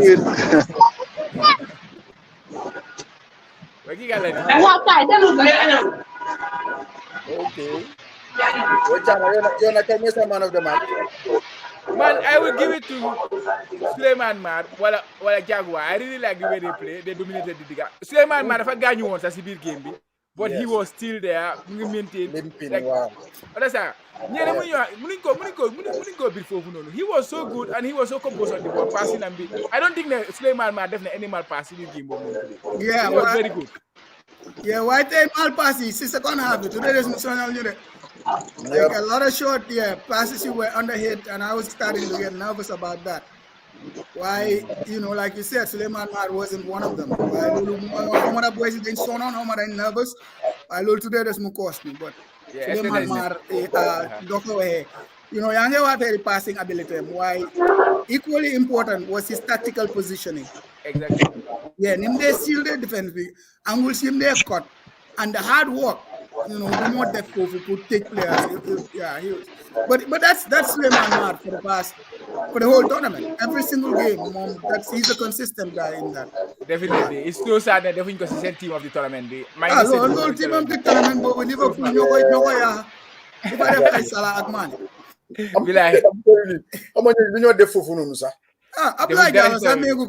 important goals. Liverpool la James Gomez, suma waji mu wara nekk fofu nonu. Best young players in tournament bi mom la. 4 games played, 1 goal conceded. And it was a penalty kick. Let's always add that. The goal that we conceded was a penalty kick. Nothing in open play. Exactly. It's fantastic. Yeah, we have one of the strongest defense in this tournament, huh? So far, Dal. Boy, so why is that one go giving the naka to that? Definitely mistake in second half. Dawda Ngom definitely made a mistake. Send chance bob non si mom la joge. Mo Jeff Crossfield pass bi. Mo ga chance bu gay am nonu boy. Yes, cross. Definitely mistake bobu, but otherwise he was very good. He was very good. This was his first minute in the competition. Mingi live competition in terms of club level because I'm don't club who use tournament bi. But I think they got playing. But let's talk about this also. That's also a criticism point for Gambians. A lot of people. Ki amut club luta ñuy ko select, ki amut li luta ñuy ko select, ki nekut di play high level luta ñuy ko select. You gotta learn to trust the coach. I'm not going to gis player bi ba nga xamne lool la ko fa indi.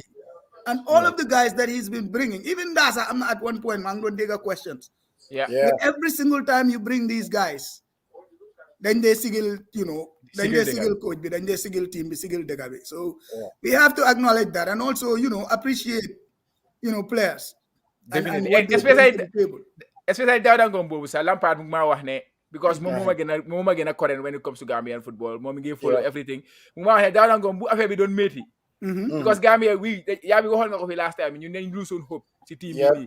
They can be even lose on hope si team bi kenn nekkul on dem da nga mo nekkoon one of those players any single time ko coach bi soxlee dafa ñëw mu ñëw player coach bi so mo ya moom mi ngi ko oyee si team bi sax am na ñu ko doon question comme ça lu ma wax ñu ko doon question ne da nga lan la moo def si team bi lan la moo def so dañu war di always bàyyi xel ne léegi lan la moo def ci team bi question is not dafaa ñëw mu score la goal o dafaa ñëw mu play 90 minutes et ne ko koy player bi nga xam ne su ootee ñëpp nañ ko déglu and that's as important as nga dugg si field bi kickball bi you know su player bi mere et na yow yaay mun a oo ñaari player nga waxal leen ñu déglu so coach bi war naa am ñi nga xam ne ñoo ko playal 90 minutes war naa am ki ko score goal ki ko defenal war naa am loolu yëpp waaye there's a reason you have 28 on the squad ku nekk am role pour play so Gambians si dañ war di bàyyi loolu xel you know and not always sometimes mun ngaa question coaches divisional waaye leena laa dee wax tamit si lii mooy su gaay ne coach bi dafa bias towards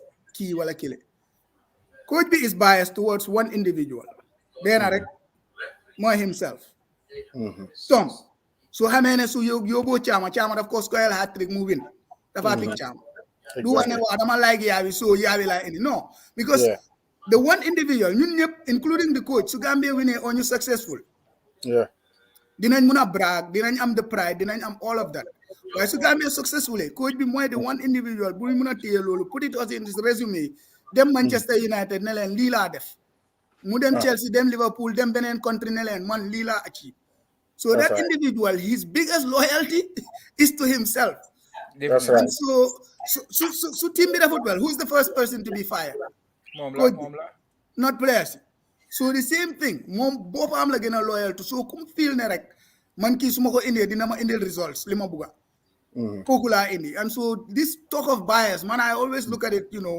in that sense ne coach bi daal bias na why only to himself not to individual well Sana comme da nga understand ne comme this is football yow gis nga comme suñ groupe bi sax when we are talking of we are all experts kii dafa ne nii la ko war a defee kii nii la ko war a defee but at the end of the day it's the coach's role that's why he is hired ndax du it's the coach's role pour mu tànn team bi pour mu bring tactics am seet lan mooy best lu ko suit pour mu mun a win game bi dama dee agree tamit so bala ma yàgg duma waaye dama dee mun a accept ne when people say okay coach bi lii la def disagree naa moom that's fine we all have ideas why when you accuse somebody of being personally biased or corrupt it's very wrong that's why I have a problem I'm like ku nekk mun naa am idea man président bi duma président musuma nekk président waaye président yi Gambia bi every day lu mu def am naa si idea déedéet waru koo defee de ne la that's differences in opinion waaye su ma doomee di la accuse ne la waaw yow da nga like kile or kii nga gën a like no he likes himself it's not fair that's right why I'm so happy for these players that are being questioned every time they come they prove themselves ñu sigil seen boppa sigil seen family seen friends you know and sigil dëkk bi it's beautiful to see ñi beeguñ ñi ngay stade February 9 February 9 waaw Gambien si ku si am mbokk si boy si daal seen jëkkër yi ak yooyu seen boyfriend yi bu leen yaakaar right now de xaar leen they don't come in anytime soon waaw soo leen di tooga supa wala mbaxal tooga leen ko dem leen duggee February 8 we have unfinished business definitely we have unfinished business no why Tom jàmbaar la coach Tom dëgga jàmbaar la I know like we all question his tactics defensive things like that but you yaa ngay dem this is your first ever time qualifying doo ñëw foofu noonu nga ñëw wéeku comme ni yow yaa nekk Barcelona wala yaa nekk Real Madrid da ngaa ñëw nga play smart and that is what he did and ñi ngay dem ba léegi ñun there is no need to question the coach we just have to get behind him ñu support ko ñu dem coach bi problem you face balaa tournament bi di start 2 camps la guy cancel ci team bi nii 4 games la ñaaka and this is why Gambia ranking bi gën a dem down sax 4 test games la Gambia ñaaka before competition be start immediately you don't have any competition at all nga ñëw nga assemble this team and then nga keep them this discipline and then you keep doing it for 4 consecutive games this team has been very very very disciplined in the way they play to be honest let me tell you Chama to add to that Dema Mangi make a comment on Facebook about this point and nit ñi waaw dañ war a téye ball dañ war a gën a possess dañ war a fancy li ma wax mooy ni nga dee winee tournament su doon ne keeping possession of the ball ak play football bu rafet moo laa win loo tournament Nigeria. Pep Guardiola Yes. du musa ñàkk ak Champions League because benn team musu ko fee daaxali am na Bayern Munich mu ngi dawale ball in the league in the long run you can play that style and win. Tournament nekkul ne looloo ko win. Seetal historically ñu bari duñ dee seetaan Serie A because it's boring. It's like chess. It's all tactical. Italy ñoo win 5 World Cups.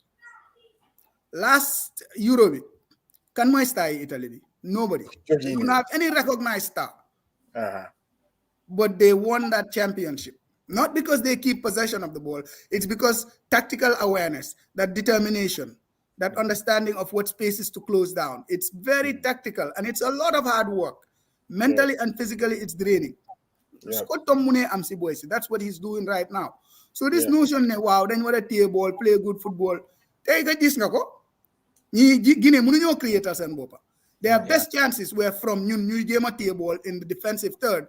Make that mistake because once you're young at tear ball, the risk arise. And so said team BF is disorganized. Once they win that ball, Silang Lamuna counter. So Tom has been able to this is see that kind of tactical football, a commitment. This is gonna Jeffe, little more, the struggle the past few years. Moine, you need the players to buy in. So amute players in Hamne, you commit to hard work, being a lache, then don't more successful. Tom Lola am players. So we're gonna players how many them on Sibir Camp.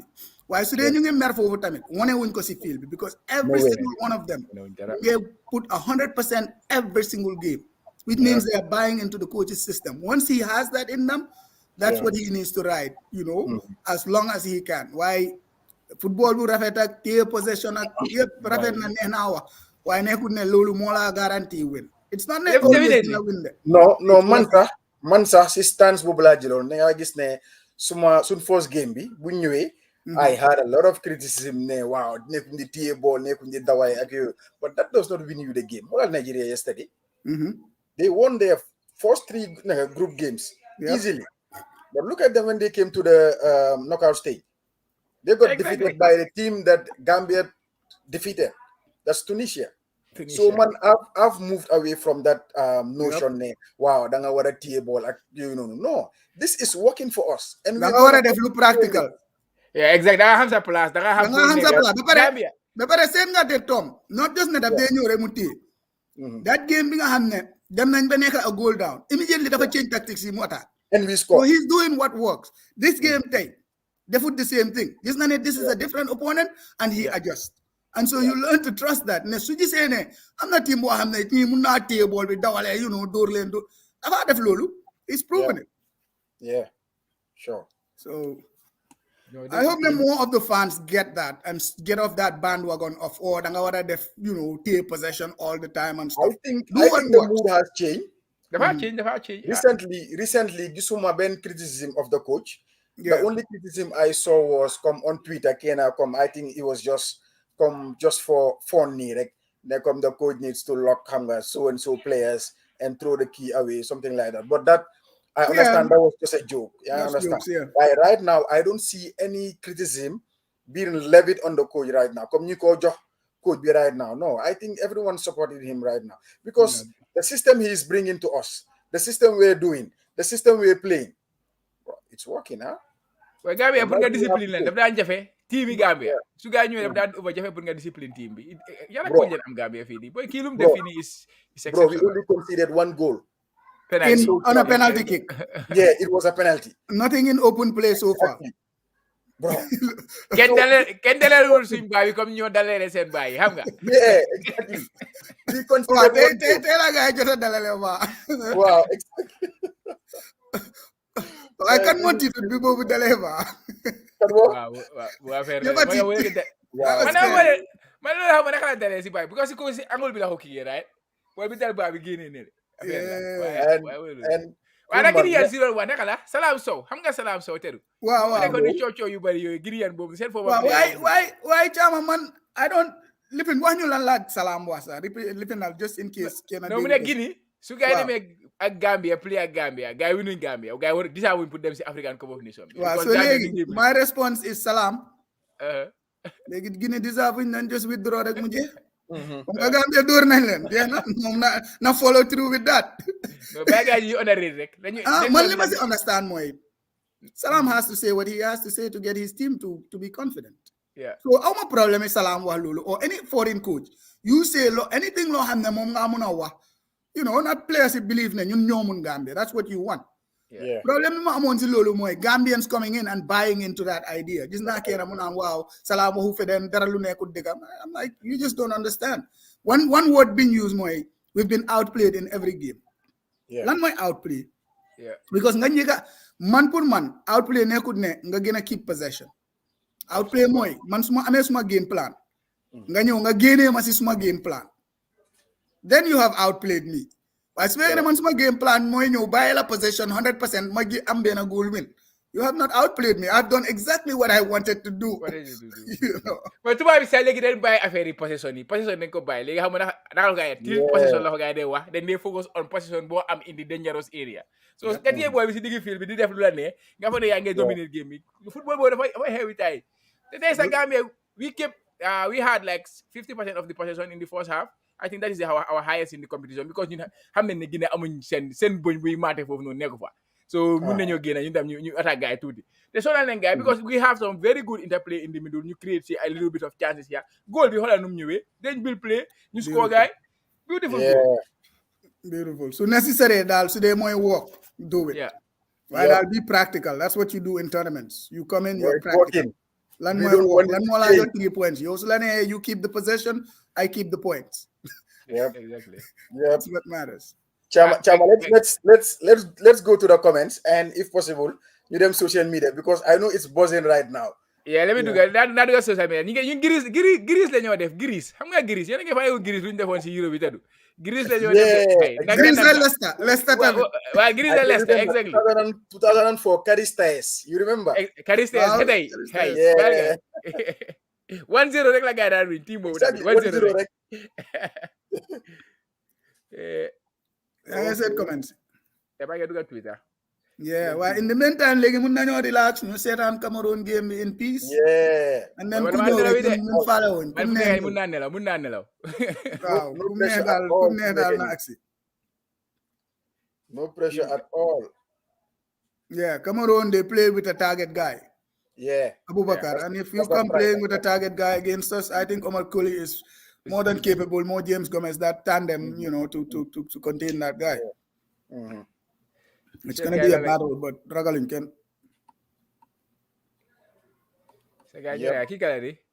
Ibrahima la di. Ya da ñoom la si biir gaay la. Yes, bro. I'm jamu kat. Baka soli aslan. Laka mooy man of the match. Like I'm not going to get it because scored. I'm going to have him. Why? I think he had a good game. He had a good game. Yeah, because score for me today. Score goal you with a goal score no. Every player more scored. Yeah, and he was a lightning rod even apart from the goal. I mean, you could see they had so much respect for him. Exactly. Yeah. Always going and pay attention to mom, and that frees up other players to do what they want to do. But present defense with me, Daniel Ragal puri songa. Why was the ref beat him at some point? Hey, I can't even understand. Ref like at some point, I'm for one. Now I'm shoot someone fatal put me a yellow card. Did he foul? Repeated fouling like everything. And Yusufa Bob, the red card. I know the second yellow. Maybe and Bobu gisut player bisa. And when you're jumping, so come pull na top foog nga ekati wale sa loxo and he xam nga so he but I would say face player bisa. Thank you very much. The guy sold it. Thank you very much. Suma jarbaat li la doon wax mu ne ko mu ngi top. Oh, by the way, his name is Babukar Gueye, suma jarbaat. So dafa top mu ne waaye kii moom ñu ko laal si fii moom ngi téye fu mu téye nekku ne foofu lañ ko laal sax. Yep. So he sold it. He sold it and the rest fell for it. And the first yellow, how can that be a yellow? Yo kii nga kick kii mu ngi top ba pare dafa joxe waale gannaaw sax mu laal loxom bi yo nga joxe yellow. First yellow is very harsh. First yellow is very very harsh. Understand? I even thought ne hit na after dafa comment or dafa am lu wax or dafa am lu waaye gisuma dara ñu ne comme lum laal bool bi xaanam bi noonu rek loolu moo tax ñu jëkko yellow card that's uncalled for. That's really not fair. No, referee kay tey moom tam play na patam waaye win nañ ko moo Guinea yëpp lañ dóor tey. waaw. First half bi Jaguar card biñ ko jox first foul la ko jox foul. Gambia 7 fouls la gay commit si first half bi. Guinea commit 8 fouls si first half bi. No yellow card for Guinea. And am na benn late tackle number 9 bi bum charge down Omar Collisa. That's a clear yellow. Exactly. You know, Omar play na ball ba pare ñu tampon ko daanal ko. Yeah, officially mi was not something to be desired, xam nga waaye mooy loolu daal ñu leen jël suñu 1-0 rek ñu dem si yoon ñu dem xaar Cameroon na gaay ñëw. Why you get what Cameroon? Why are we ruling out Comoros? How much? Well, I was coming, even bu ma doon ñëw sax waaye ñu ngi ne waaw nañ jéem a try rek suñu winee xam nga suñu ñu den tasee Cameroon foofu noonu ñun lii it's like wow okay Cameroon they have the God-given right to win that game. Naga ñëw kum ne daal na ñëw ñun faale wuñ. Let's not underestimate Comoros as well, huh? No, waaye ñu mention dem si suñ preliminary round xam nga gars yi delluwaate ñu back to life back to art yaakaar naa kaf gars yi def seen preliminary draw bi démba wala barki démba we are gonna be facing Chad xam nga which is xam nga war nañu xaar ba compétition bi jeex sax gars yi may ñu loolu noonu xam nga ñu waaw mooy like suñu demee ba win competition bi sax waaw then what the defending champions dang leen di war a wax ne ñañ dem play preliminaries. It makes no sense. It's just those kind of flow. It shows that it's not based on facts. It's based on sentiments and maybe that have power. Maybe they will have to revisit the rules because from my understanding, if you win the tournament, you get a chance to defend it, right? You should. I don't know. Hold on. I think there was a year that South Africa won it. But I'm not team Buko win on. Why they could not make the finals, something like that, if I'm not mistaken. Yeah, we need to decide that. Why I think if you win that tournament, you're supposed to be given the chance to defend it, even if you don't qualify. But Algeria qualify in the why guy and them qualify rounds there. Algeria. Algeria are the defending champions, but guy didn't play qualify rounds there. Yeah, playing on your Gambia, sir. This is what I'm saying. What am I in come? If I'm not mistaken, I'm not defending champion. Bunga Hamne didn't make it to the. Yeah, why? That doesn't make sense. They need to revisit that. Yeah, so why you want to Tom was interview just before we play against Tunisia. Actually, before we play that game, tomorrow they will be making the draw for the what is it for the next AFCON. And even if we win this tournament, we are gonna go and start from the preliminary rounds. It does not make sense. They gotta make good sense. Guy in there, hell, boy. It's based on money and these big countries and their football prowess. Nakala all England have a reputation rather than actually what's going on. Yeah, so they're going to make us the last 16 of this tournament. Why are you playing preliminaries? To get into the next one instead of to the qualifiers. Right, I mean, Kuwahud lele mwina wah league. Gambia tami den nela ufufu nunu. Gambia is the only. Gambia is the only team. Is the only team who came to the AFCON that is playing in the preliminaries. And so I said, no matter what, we missed 4 games. Yeah. And that was all our Saganness. Then Sagan, they play with 4 games. Okay, the second 2, I will stay in COVID. But the first Kambuga cancel on no. They missed 2 games. If we play those games, that could have boosted our ranking on FIFA because test games have their count of it. So what was the reason Ben cancelled games? Was it funds? Lack of funding. Every time that Fofel they knew a basic answer is lack of funding. So Gambia Fofel guy by sell. So GFF nyom tamit what nekani na war nañu nakala ko waxe. Kay dem ne fii. Guinea xaalis bu ñu leen dee jox FIFA dañ leen dee jox subvention bu du jee. Subvention boobu na si gars yi gars ñu dugal si xaalis bi si football bi. Gars yi bay comme ni ko cee dee waxee rek tey may cee fii nii cee nekku bi tey may wax waxam xam nga rek. Waaye ñu ñoo bàyyi suñu loxo foofu noonu tamit so but CAF def nañ seen def. Waaye ma ne. Manal ñu ngi bëgg a fàtte ne. We just beat Guinea and we're in the quarterfinals. Man, no love. Well, it's not gonna get old, not yet. Yeah, No, man. We made history, huh? We made history. No, I said we made history. we made history. Your first And this appearance, is beautiful, man. you know, and you're already in the quarterfinals. Yeah. Can't get better than that. I think everybody is super proud of all these boys. And squad with a family like Kunfa use with Bollywood. ñëpp leen use même des CSC bi goalkeeper bi start goalkeeper bi everybody Okay, and that's you're right, understandable because you know of goalkeeper. You cannot have everyone play. Yeah, why even Steve, you know, Steve is being very important to us because Angamo Mune, he's going to be with the team in spirit. In spirit. It's a spiritual fight, according to that joke. So, Manlola, I'm, you know, I'm spirit there. I knew that I'm spirit, boy, I'm there. Dafa muna score goals tamit. So Steve tamit play na patam si lo. Play na patam de wow. Mom mo in spirit. So spiritual fight dal mom mo ko yor. I know. I use the entire squad. That's very rare. Yeah, that's very rare. Coach Bikay boy, for manage team and be very, very well. For manage team and be very, very well. That's it here. Very well. But I think he referred the email. Yeah, boy, Chama, please. I don't know whether you can go to the group. I'm not in a video shoot of the celebration. So I'm gonna think of download or sisa laptop bi den nga play ko while pour ñun ñep ñu mën ko gis. Moy nga si bi. Yes, Gambia football. WhatsApp bi. Wala dara nako Yes. Yeah, WhatsApp. Download ko ñu setan ko. So Legi, going into the next game. What do you guys think? Well, of course it depends on can my opponent be. Can my opponent be exactly? Yes.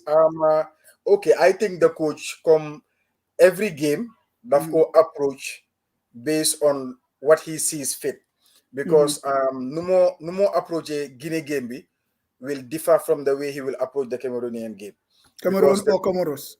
Yes. Comoros. Oh, thank you very much. Thank you very much for the rectification. Yes, because those two teams are different. So the first said nyari teams you know lan moy sen strengths mu try to mitigate strength bobu nonu. Because we have we can be attacking because we have 3 fast players and we are very, very, very good on the counter. And if Cameroon they only have one target guy, that is Abu Bakar, we can find someone that will do Park Ji-sung role on him. Muhammad dafa always nekk ak mom nga xamne du mëna am free comme du mëna free civil pitch bi dal. So I think he'll approach the quarterfinal game different from the way he approached this game. Yeah. Yeah, man, I think Abu Bakar is a threat, but I think I trust our defenders enough to handle him. I think Omar Colley, he's having an exceptional tournament. James Gomez, he's partnership is exceptional, to be honest. So Abu Bakar, the thing more then make sure that bu ball be access Abu Bakar num yombe. So suñ diga bobu non tamit they are going to be key when we play against Cameroon. The Cameroon ñam tamit gisuma fa ben player buy ñew di def sen ñama yoy ci diga bi comme number 10 kuy ñew di create a lot of things. Cameroon seen first 2 goals for that Abu Bakar 5 goals has scored this tournament. For 3 penalty la, if I'm not wrong. So yeah, it's all about try to stop service for him from their midfielders. Gisuma sen midfielder buy ñew create. And ñun Gambia loolu moo ñoo sonal su gaa amee number 10 comme tey ñii nu gaa ñaakee Naby Keita that was a big blow for them. So ñoom tam amuñ player bu mel ni kooku noonu suñ ko amutee rek I don't think gaa ne ñu sonal. We can cause trouble. Yeah, similarly, Chama, I agree. I wouldn't even look for somebody to man mark Abu Bakar, especially since he's playing up top. I'm go box rek in a zone. And players around him, defensive midfielder, Solmar can do that. We drop Omar Colley, Akini, James Gomez, they can handle the spaces, and then Solmar the cut off angle C. And once you cut off that service, you should be fine. Okay. Yeah, I think service into the box. He's the target man. So we need to put the service to him. Cut the service to him. And I think the boys are smart enough. It's gonna learn at time. Tom relies a lot on Serie A players. So say Omar Colley, you have Ibu Colley, Gabo. The reason is those players are conditioned mentally playing in Serie A with defensive tactics. Yep. Even the guys that Musa Barasa, she attacks hamna defensive responsibility. Ak fan la wara daw cover. And so, those players help a lot in executing his game plan. And I think that with Omar Kule close to him, then I'll have that time Cristiano Ronaldo is arguably the Newbury Fogner. He's the best player in the world. Mange this guy. He's the best player ever. When Sampdoria have to play against Juventus, every single game, Omar Kole has drawn the assignment for Cristiano Ronaldo. For Cristiano, that's right. So draw the assignment for Cristiano Ronaldo, Zlatan Ibrahimovic, and those players. Go madinga just Vincent Abubakar ngai panic or exactly.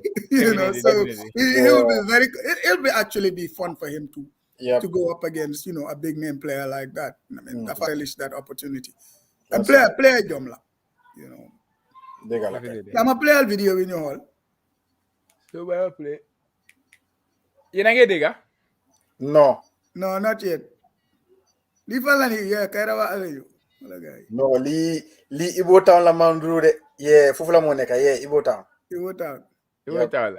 And okay, let me go outside of football. For me, come need to do a picture or video or anything. Instead of my whole life, the set background. Okay, li fan la neka, but I have that problem. I have that problem. Well, Ibo Town. This is beautiful. Yeah. Everybody together, Singay. Wow, I think there's another video for Fuchama. There's another one. Yeah. How was it? This one. Yes. Wow. Be Mandro be Westfield. We do Westfield. Be QCell la Mandro. Yep, Fofula. Body QCell. Why ni xam naa ñu si Gamtel building bi. Alkali. No, bro, come on, go ahead. Man, come picture video ni. I try to see where li Gamtel building bi la.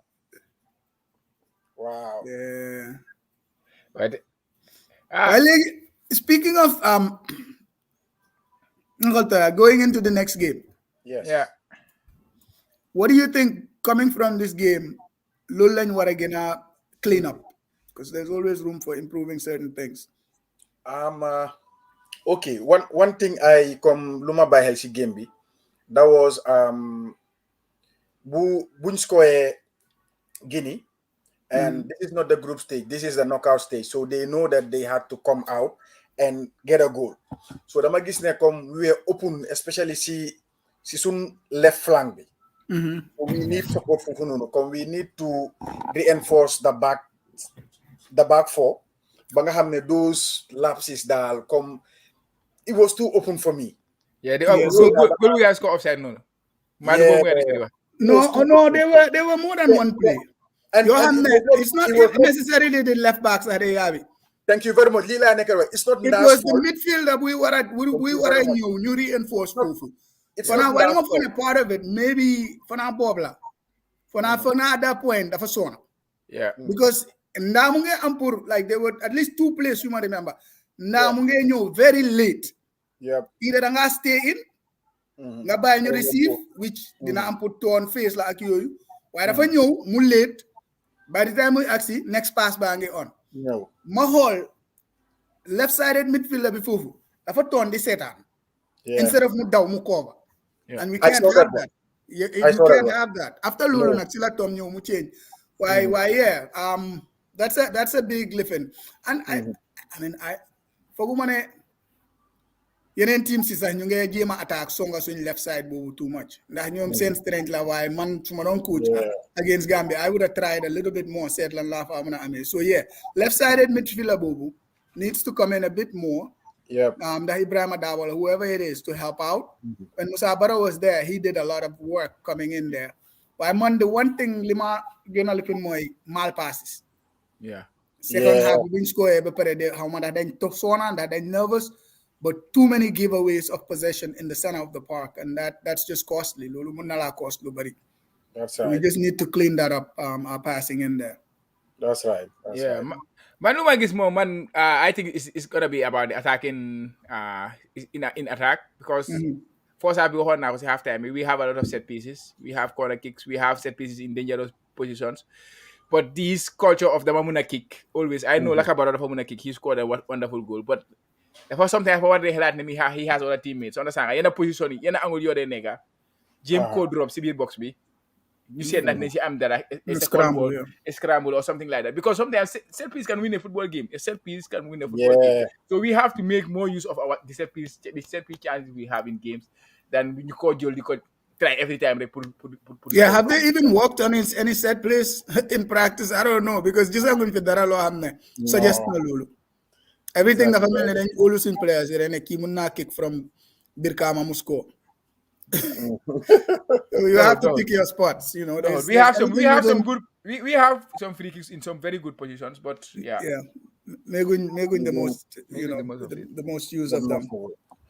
Guys, one moment Manu, yeah, man, I can leave you guys here if you. No. Nine wrap up. Nine them celebrating. Man, man, bukan ada yang kaya rawa avenue. Why? You're welcome. Wow. Yeah.